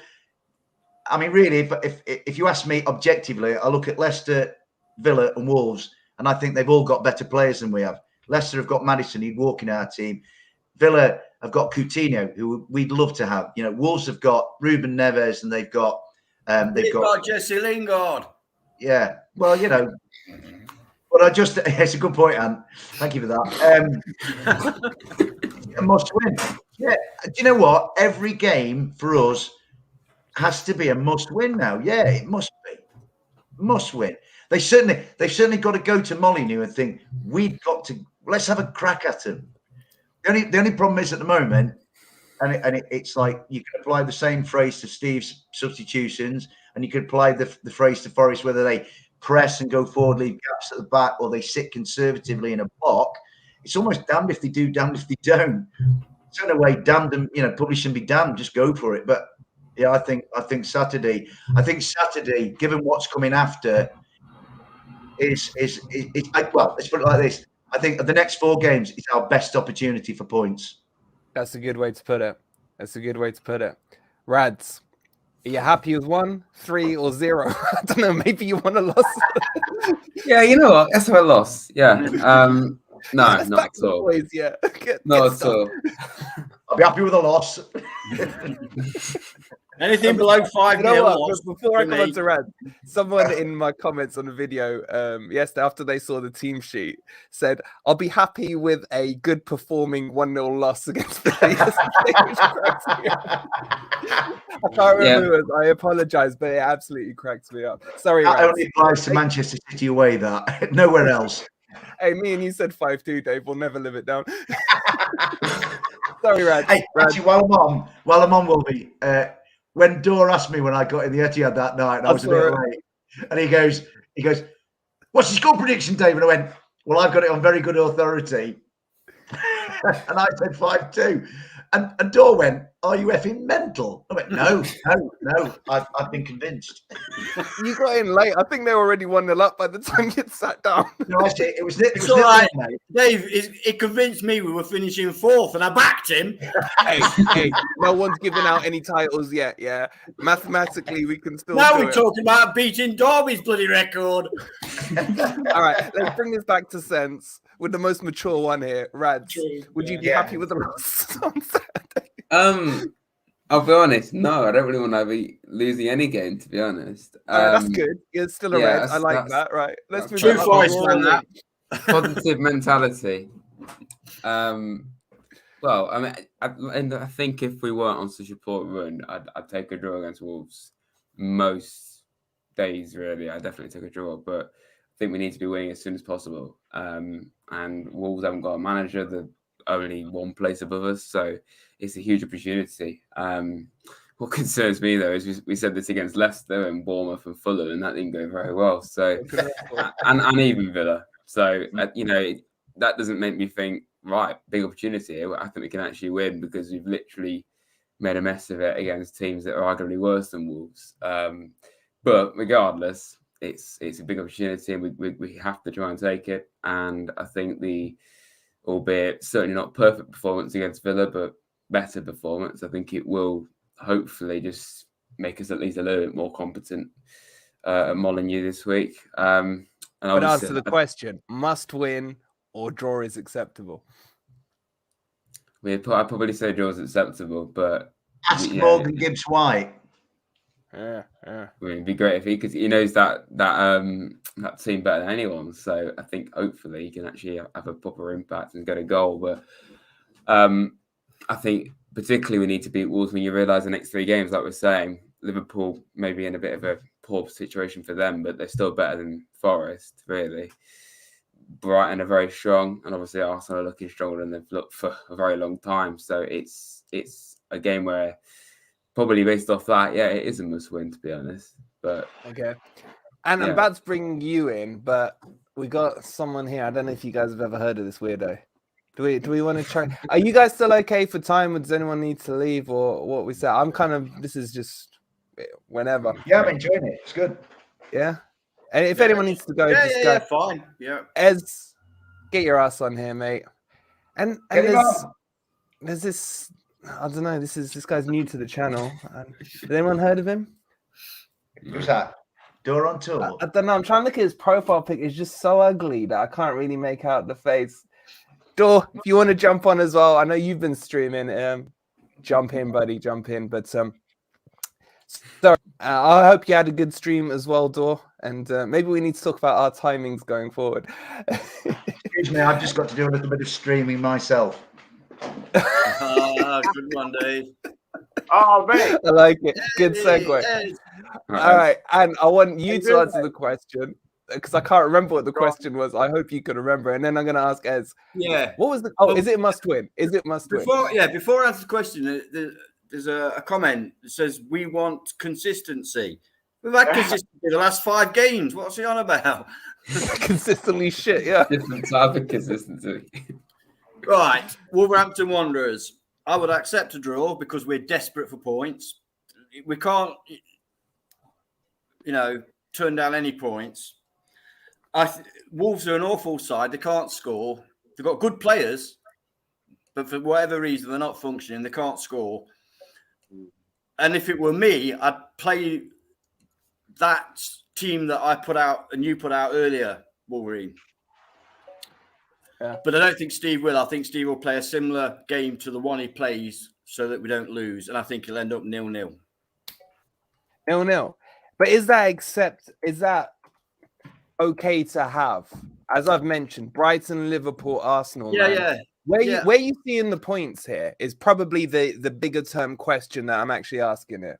Right. I think he'll play very safe against Wolves because that's the phase we're in at the moment is trying to scrape points. So I think that'll be 0-0. I think we'll lose to Brighton. I think we'll lose to Arsenal. And I think we'll beat Liverpool.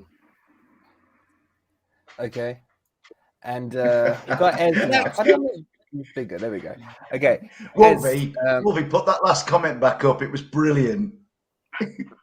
That last comment. Yeah, that.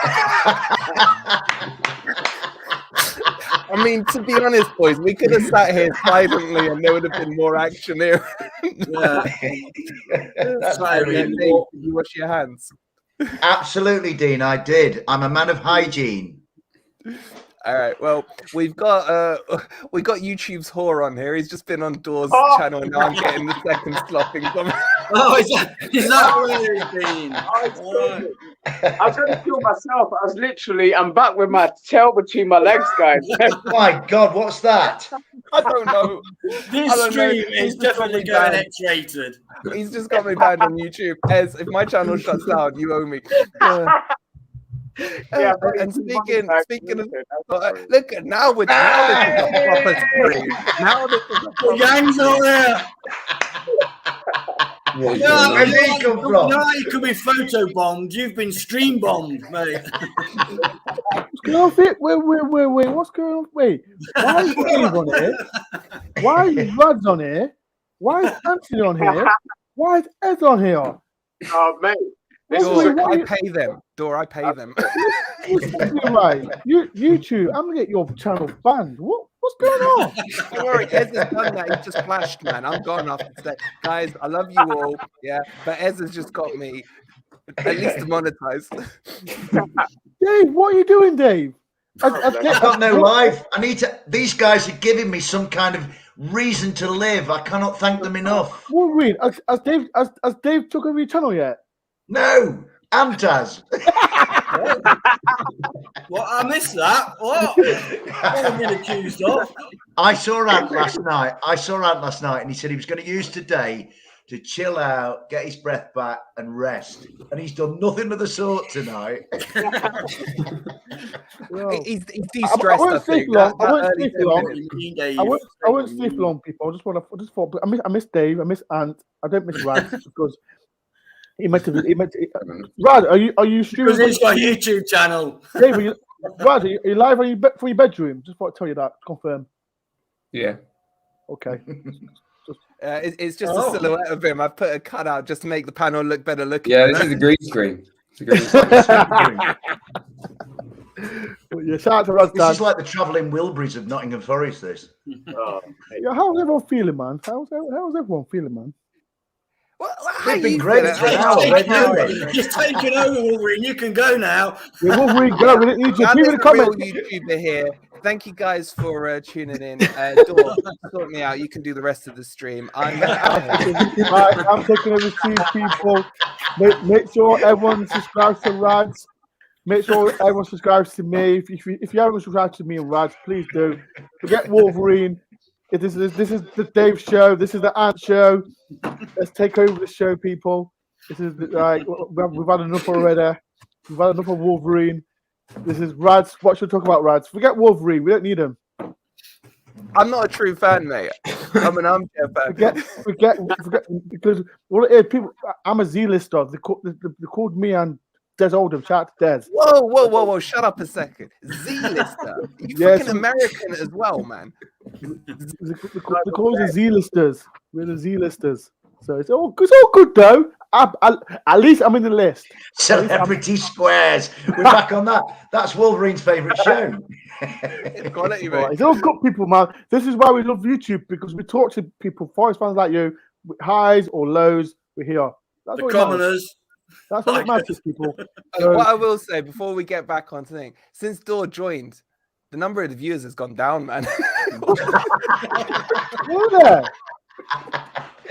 Right, I'm going, people. Thank you for having me on. Peace and love. I'm only joking. It hasn't moved an inch. Dore, Wolves must win, yes or no? Well, yeah, why not? Because they're first to bottom. We need to win. Would I take a point against Wolves? No, because I think we needed a point against Villa, and we got it. So I think it's a stepping stone from us. Like I said, don't get wrong. Wolves they've got a good side. Remember when we played against Valencia? Who's that Portuguese player? Guedes. He's a fantastic player, and they've got him. So they've got about 20 of them, mate. You're gonna have to be more specific. Ruben Neves as well. Somebody said he's injured. Somebody said he's injured in the chat. Yeah, I just saw on social media who Wolves after as a manager. Oh, Lopetegui. Yeah, he's rejected him. He's rejected to be a Wolves manager, so he's not going Wolves now. No manager bound. So Yeah.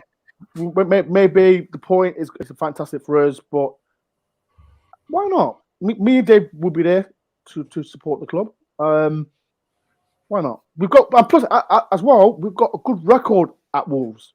If people in the comments don't say anything, panel. What was the score last time we beat them at Wolves? What was the score? People, I remember the score. I like it. This is real celebrity squares now. We even beat them on behind closed doors as well. Can you remember, Dave? Yes, see? That's very niche, that is. I remember.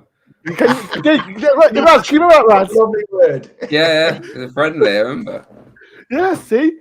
We've got a good record against Wolves, so why not? Why can't we beat them? We've got a fantastic record against them. Forget Diego Costa, man. We've got Cook. Don't worry about it. The point that was made earlier, seriously, the point that was made earlier, some of these other sides look more likely to score than the Wolves do. The Wolves are having real problems putting the ball in the net. And Diego Costa did zip at Chelsea at the weekend. He only turned up for the applause when he walked off. So I shut up. You just guaranteed him a hat-trick now, man. Seriously. Sorry. He was magnificent at Chelsea. I take it all back. Oh, does anybody know? Is there a chance of Niakate being back? Do we know? We don't know. Don't We know. don't know. No, he won't. Very tight-lipped, aren't they, Until on you all see of it? Niakate on the bench, you're not going to see him start. Yeah, I agree. Because Costa wouldn't get past Niakate. Wolverine, sorry to again. Can I tell you this? Rads, what was the score in that behind closed doors game? Do you know? Yeah, who scored? Who scored? I don't know that. See, I know everything. You're making him sweat at 10:30. Mr. Dore, I'm under pressure here. Mr. Dore's got encyclopedic knowledge of like goal scorers from games And past. weren't we saying the other day? We can't remember what happened from last match. 30 years ago, but I can't Dave, remember. Dave, can you remember who League scored game Dave against Wolves, behind closed doors? It was John Robertson from the spot, Peter Wynn, Ian Bowie with a header. I can tell you everything from 40 years ago in the European Cup days and stuff. I can tell you everything. That's because you were a glory supporter. The reason I remember that game and Dean, no, it wasn't that game. The last league game at Wolves. The last league game, but we played them behind closed doors and we still beat them at their ground. Yeah, but do you remember the Archie Gemmell goal against Arsenal where he ran from one end of the pitch to the other end of the pitch and scored in the bottom right-hand corner? Yeah. Do you remember that? Yeah, and I don't think I was Gemmell's born. arrived all the way from the back. With hasn't seen him. He has now. Yeah. 1-0. Right, I told you the people who scored it. Do you remember against Cologne when it was 3-1 down? We ended up 3-1. Hold on. There. All right. Sorry for the interruption, Mr. Dore. Take care of the show, Wolverine. You're useless. Get the grip of yourself. Come on. You're a bloody YouTuber, man. Get a grip. Rads, take over, man. I'm had enough. I'm going. I'm under pressure now. There's a possibility of a channel called Wolverine. Wolverine. Wolverine. Ooh. You two, you two, Ooh, I like it. I like it. two Ronnies of Forest. Right, I've got to go. I've got to have a little nap. Wolverine, thank you very much for having me on your channel. You are welcome anytime, my darling. Great substitution, Wolverine. With You brought him on with at the those right time. pretty green eyes, man. How could I say no? You trying to flirt at me? Hello. Hello. This to me. He has actually got pretty green eyes, it has to be said. Oh, they're And- glowing, aren't they? Ooh, and listen to me. I'm a straight person. I'll take it as a compliment. Oh shit! Hold on. What are you doing? I was gonna highlight your pretty green eyes. There, show the world. Okay. What is going on? I think that's enough. I think that's enough of those pretty green eyes. This is right, people. I'm going. Thank you. What's happened to this stream since these I two don't know, came we in? were so serious and so productive, yeah. And then we started talking about my asshole and Dave this, that, and the other, and it just No, we're not talking about. Yo, I'm gone. Eating of people. all right. Let's get it back on track. Ez, Sorry. good to see you. Good to see you. Yeah. Good to see you guys.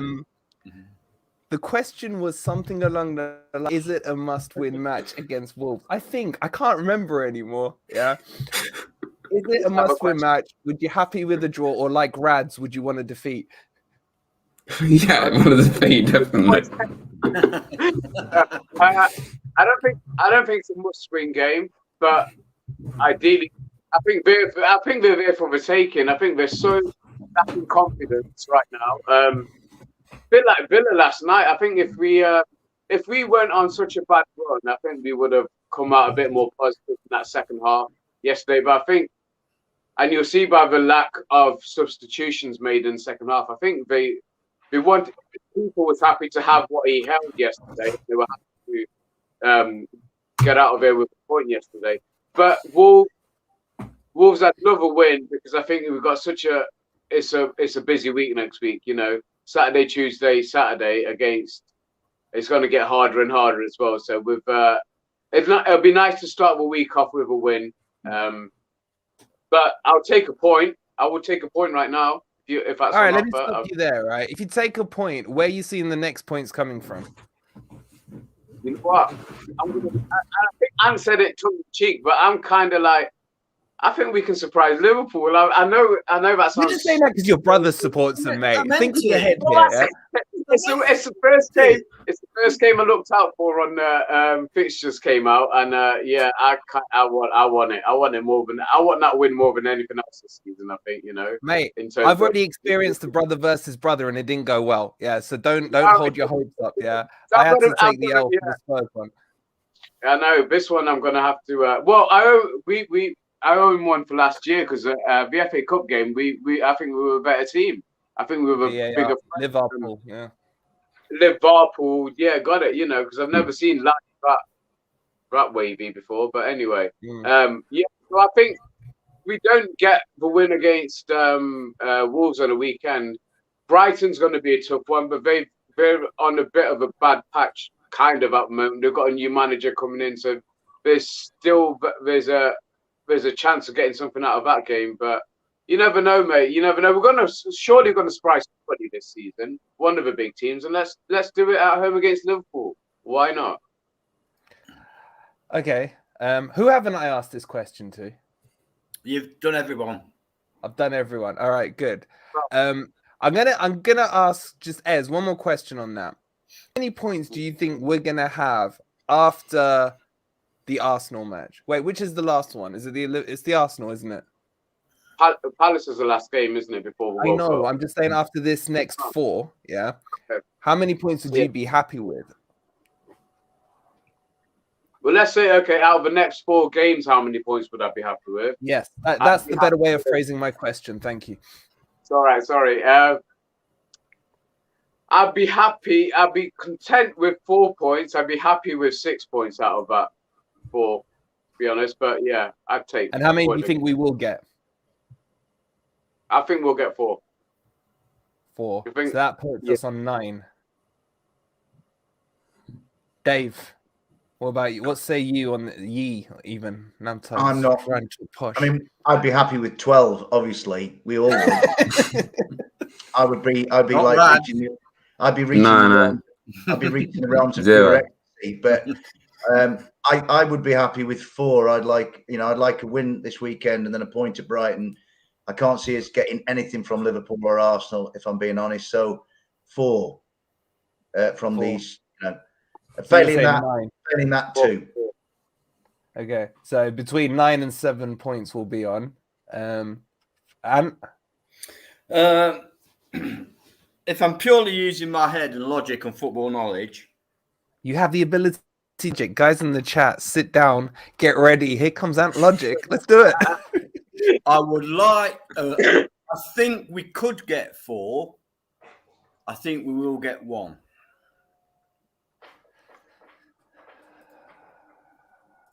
Get him out of here. Oh, now he's going to complain about the order in his OCD. Are you serious? You think 1? Yeah, I think we'll draw against Wolves. I think we And can lose beat the other Liverpool. 3. I think we can beat Liverpool, but I'm talking like non-biased. If I'm just using actual knowledge rather than hope and recording or whatever. If I'm just being logical, who else outside Forest fan base who would give us more than 1 point? It's hard to argue. Adam's completely agreeing with you. But does this not underline my point that Wolves is must win? There's no such in a thing way. as must. There's no such thing as must win. We're on October the 11th today. We can lose the next 10 games and still stay up. So there's no such thing as must win. It's an overused phrase in football. Fair must enough. win. Fair enough. All right, Rads. What say ye for the next 4 games? It's gonna say it's a must win. Yeah. Well, I want 0, obviously. Well, agrees with you. He's a Chelsea fan, by the way. All right. No, I mean, if you look at the bigger picture, we need to be beating Wolves, especially after not beating Villa. It was good that we stopped the rut of defeats. But I think when you look at the bigger picture, but not beating Villa might be quite costly. Like conceding that goal to Everton as well. I think it might come back and hit us. As for the amount of points we're going to get, yeah, exactly. As for the amount of points we're going to get, I think maybe 3 or 4. Only I agree with Anne. Realistically, if you're not a Forest fan, you probably say 1 point or maybe 3. You might beat Wolves or draw. I think Wolves is definitely the most likely. You may potentially get a draw out of one of Liverpool or Brighton, but it's strange saying it, but I think Arsenal's definitely harder than Liverpool right now. I don't see us going there and getting anything. Definitely. I think Liverpool is DC. I think potentially could get something from it, but if we're not on our game against even this Liverpool team, they could easily beat us. So I hate to say it, I think they definitely couldn't, and Brighton are a very strong side. So I'll probably say about 3. That's against Wolves, to be honest. Maybe a draw at one of the other 2. You know, I'm feeling me. Can I just say that the only reason that I say 1 against Wolves and not 3 is purely because of what I believe will be how the way we approach the game. I think we can beat Wolves. If we play a strong attacking side with the right personnel, I think we can beat Wolves, but I don't think we will. I think we'll play similarly to what we played against Villa. I think the key thing for all of us is not to be adrift come November the 12th. And I think we're being given a little bit of assistance by a mulch of teams at the bottom of this division, like Leeds, Southampton, Everton, Wolves, Leicester. Villa. So I think my big fear was that because we're so novice-y at the moment, that come the World Cup break, we would have a lot of ground to make up on everybody else. But the way I'm seeing it at the moment, we might get a little bit fortunate in that we'll find ourselves in with that group of teams who I think we all probably preempted that we would be amongst as the season got going. So, Dave, what I'll say on that, I've had a look at the I've been sad enough to sit there and study the fixtures. The likes of Palace, Leicester, I forgot the other two teams around us now. Leeds, Southampton. Yeah, they're all playing each other in the run up to the World Cup break. So we got to sit here and pray they draw every single game, I think. Yeah. And maybe if we can get, like Rads was saying, a 3-pointer, maybe from Wolves, if they're all drawing against each other, that's keeping us connected. So it could be a good thing. I'll give you what I think. What we're saying is we could be on around 7 or 8 points, which normally would probably make you adrift. But with the other teams playing the way that they are, they could also be on around 9 or 10 points and not away from us. Yeah. Yeah. What pisses me off is I really think we should be on 12 points already. But that's a whole other discussion. Yeah. I think I was saying this to Rads because he came on time, Rads, as always. Thank you. Before the stream. I was saying to him, I can see Forest doing a Forest, losing to Wolves, losing to Brighton, and then tonking Arsenal and Liverpool, and we take 6. But it would not surprise me in the least. But I don't know. I think Liverpool, Arsenal, no. We beat them last season, and we beat them last season.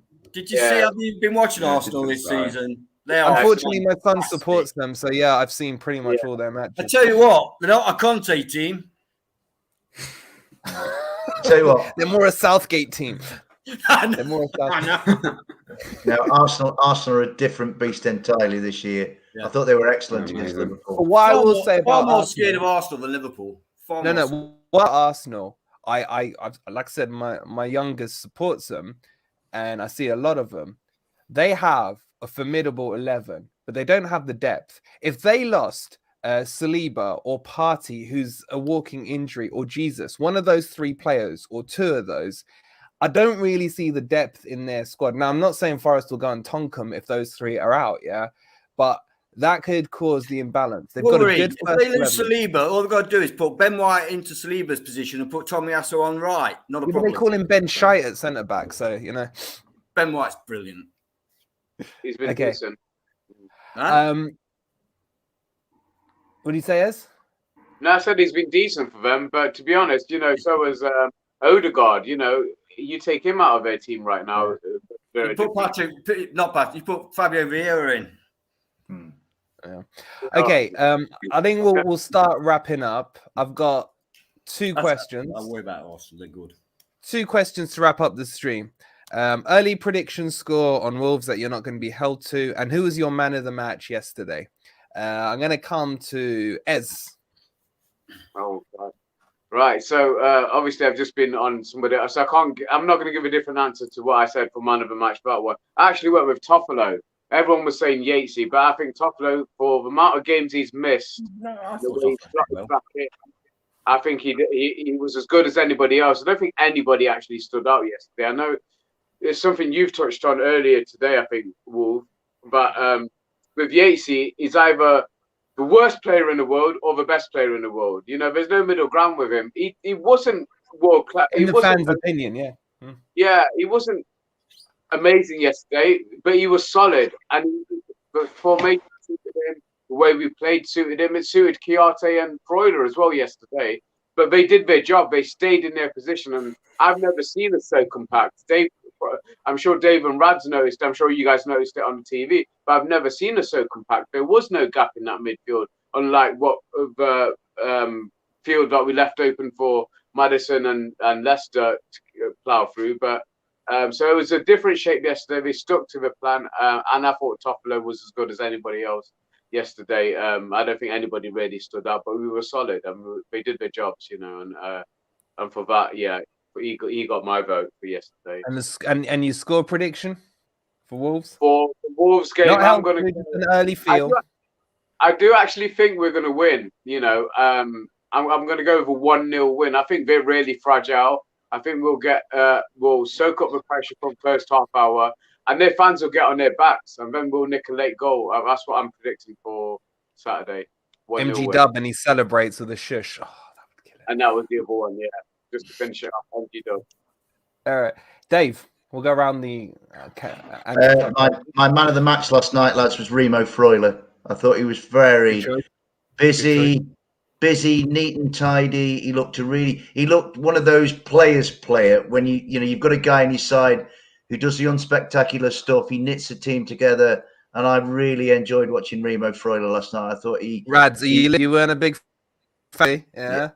Yeah, I thought Remo Freuler had a smashing game last night. Again, Ez's point is absolutely bang on. There wasn't a real standout. I'm not saying Remo was an 8 or a 9 or anything like that, but he was a good solid 7.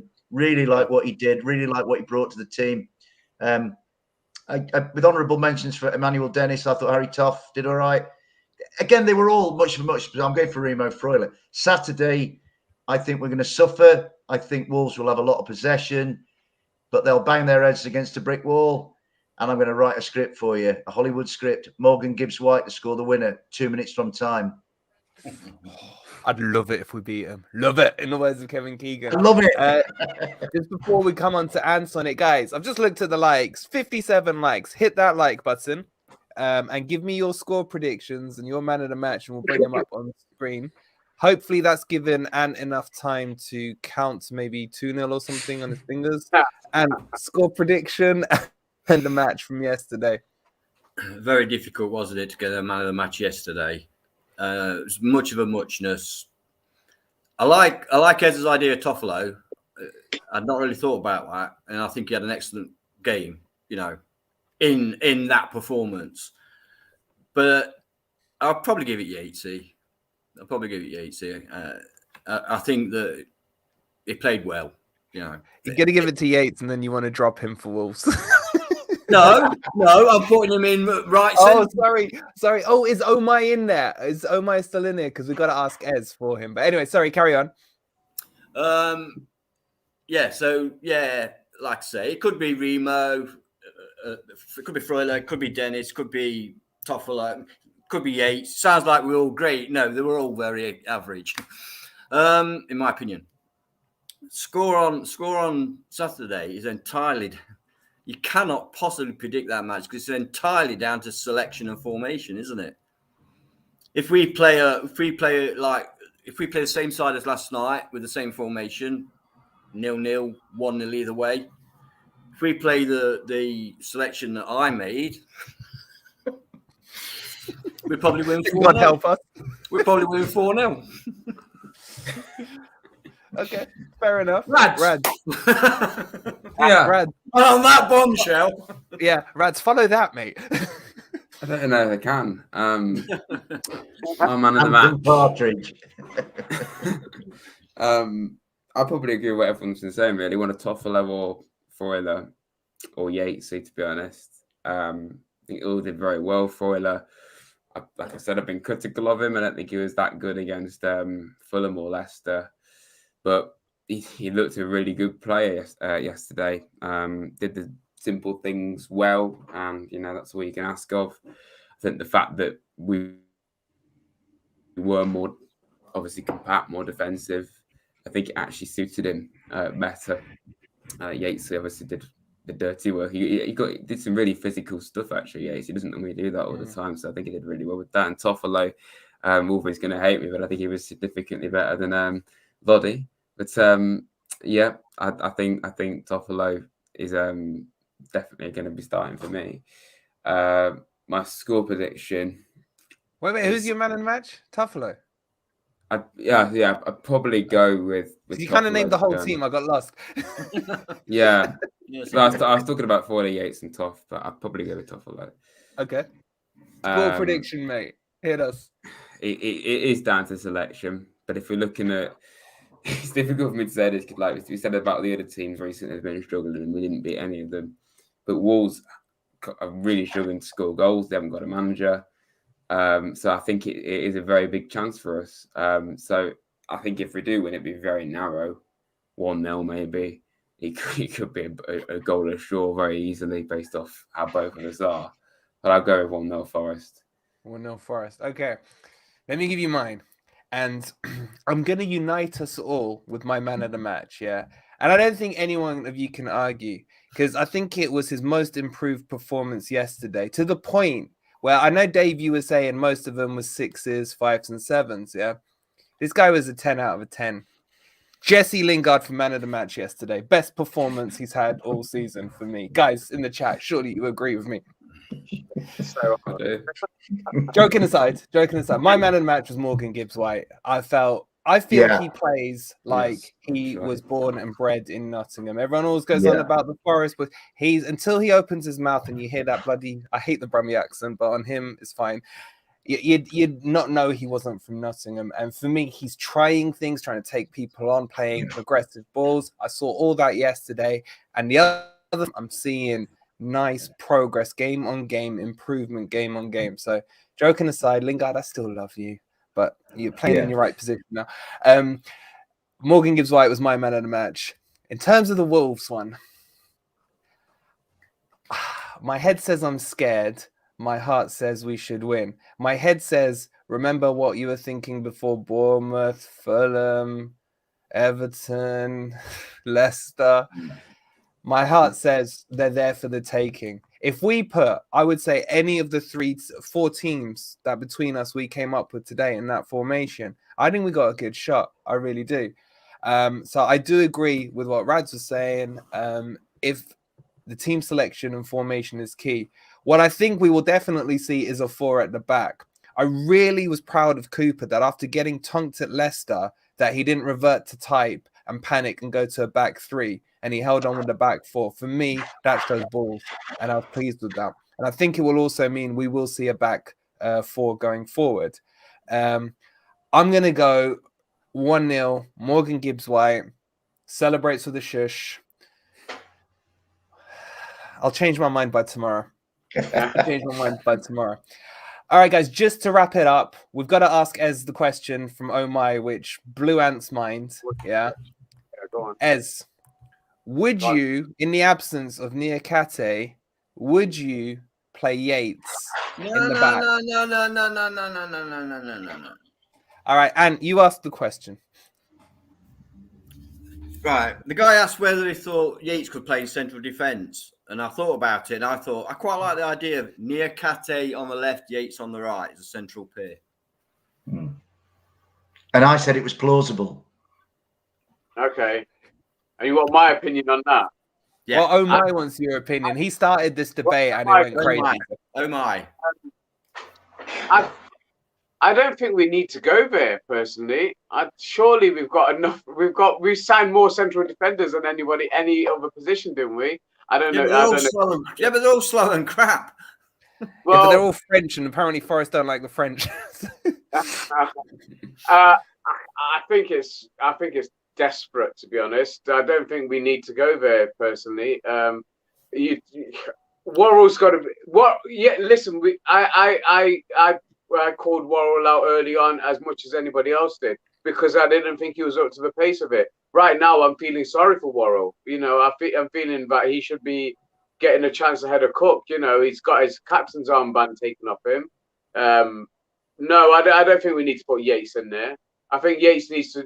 Yates had one of his better games yesterday. You know, when he's in a structured formation, because he didn't run into the box yesterday. He didn't really try and get forward, but then none of them did. And this was one of the things because we played such a compact. So they played high. There was 3 occasions that I remember, and I've not watched. I'm just purely going from memory of the game last night. There was at least 3 occasions where if the ball had been right, we would have got behind. On 2 occasions, I remember it was Dennis, and I think on 1 occasion it was Morgan Gibbs-White, where it literally did get the ball through. And if they had got him, he had but half the pitch to run into past Tyrone Mings and attacking their goalkeeper. So if we just got it right, we played the compact way where we were supposed to hit him on a counter-attack. It just didn't work yesterday. But we can carry on that shape, and I think we need to stay solid. I think we look at it, I think there's at least 5 games a season where we've taken a lead and we haven't got points out of. I think against Wolves, if we take the lead, we can hold on. I don't think we've got enough in attack. Ez, we weren't talking. I mean, yes, you're 100% correct. Yesterday we were playing basically 2 banks of 4 most of the time, and in that situation, people like Cook, who's not got a lot of pace, can cope. It's when we play more progressive, where you need somebody with a little bit more pace and a little bit more agility, which is where I said that Yates. Listen, this is not my idea. It's something that was said to me, and I thought that's his backdoor way out of it in case Cooper does it and it messes up. No, because I was about to say, but the more I thought about it, the more I thought, yeah, I quite like the idea because I think Yates could do that job in central defence. I'm not saying nobody else out with the bathwater. I'm just saying it's an option that could be thought about.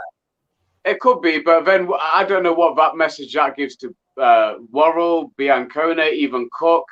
What message is Joe Worrell getting at the moment? Joe Worrell's sitting on the bench. Now I've gone on with that. I've mentioned that. I feel sorry for him at the moment, but I don't think that's going to help morale at all. You know, he's done it before, Ez. He's done it before. Yeah, he has done it before, but he changed it, didn't he? Against Derby, he did it against Derby, and he changed it as soon as it wasn't working. He changed it, and it changed the game. So it didn't work, did it? Change it. Good point. Yeah. All right, guys, let's wrap it up there. I am so sorry to all you guys for keeping it. The time has flown by. We'll do some quick shout outs. Rads, you're the only one on the real YouTube channel. Quick plug for the channel, Rads. Yeah, Rads, match day vlogs, Forest content mainly. So yeah, come check me out, everyone. It'll be tell him your link, man. Tell him your link. It helps. Yeah. Twitter's here. He's too cool. He's too cool. Rads is too cool. I know, yeah. I am. You just find me, you know, I'm here. There's a link to my YouTube on my Twitter, so that's how you can find them. And let's get me to 4K. We appreciate that. And I'll put a link in the description after the video as well. So make sure if you're watching later, go sub to Rads as well. Go sub to Ez if he ever makes another video. If whatever happens again, if I'm back on it. But yeah, I'm like Dave, I'm enjoying being on with you guys too much, you know. And I mentioned it because Dore's mentioned it to me a few times, but it's just my work schedules are so erratic, you know, to keep a set time. You know, this works for me. I'm glad about you. You know, this is second week in a row, and you've had to go up against Dore. But to be fair, you know, it's because we've had a Monday night match each time. You know, we're not going to have Monday night matches every week. Yeah. But it's been really good. Next week? What do we do next week? Guys in the chat, do we move it to Wednesday or do we skip an episode? Because we got the game on Tuesday, haven't we? Yeah, we'll talk about that later. That's Rads' link. Make sure you go and connect. One final thing from me. Warren, I thought you were coming on the panel tonight. What happened? Yeah, Warren, he's a good guy, Warren. Where were you, mate? Where were you? We nearly didn't start because you weren't here. I hope you're well, bro. It's good to see you. Great bloke, Warren. Met Warren last night. Top fella. Top bloke. Yeah. Can I just say I'm Billy No Channel, by the way? Well, go and follow Dave on Twitter. He's on Twitter. He's the biggest star. He's got no channel, but he's the biggest star. Yeah, and I get no views. I was a bit offended when Ez was referred to as a media whore because I think I'm more of a scrubber than he is. You are. No, he just called me a whore. I didn't even think it was meant with all the best intentions, dear boy.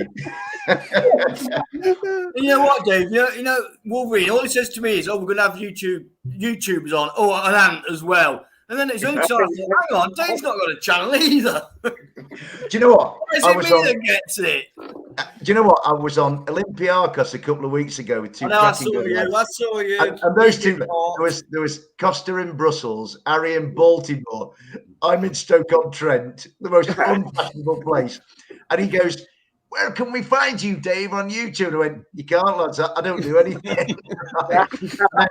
I was on a Leicester City one last week, which was really funny because they set out. Thank you very much. Oh my, you do wonderful work. I was on a Leicester City one last week, and they set me up. We've got a Forest fan on, and we've just won 4-0. And I went on, and like I said to Wolvie, I kind of said to every Leicester City supporter in the universe, pay heed to these words. You deserve the win. You were comfortably better than us. We have no complaints. We've already moved on to Aston Villa. And the guy went, "Shit, we can't have any banter with you now." No, utterly bomb-proof. And then I won the quiz. I won their quiz as well. So I think I knackered Leicester City's resurgence before it had even begun. So there. There was a resurgence.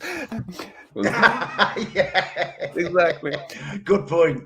Look at that, Forrest Dan. Anthony's giving you some love, man. He's giving you Yeah, some he love. definitely You have does. one I've fan. got my at own least. channel. That's just an Anthony thing. That's just between Anthony's. That. Oh yeah, it's a little bromance thing, isn't it?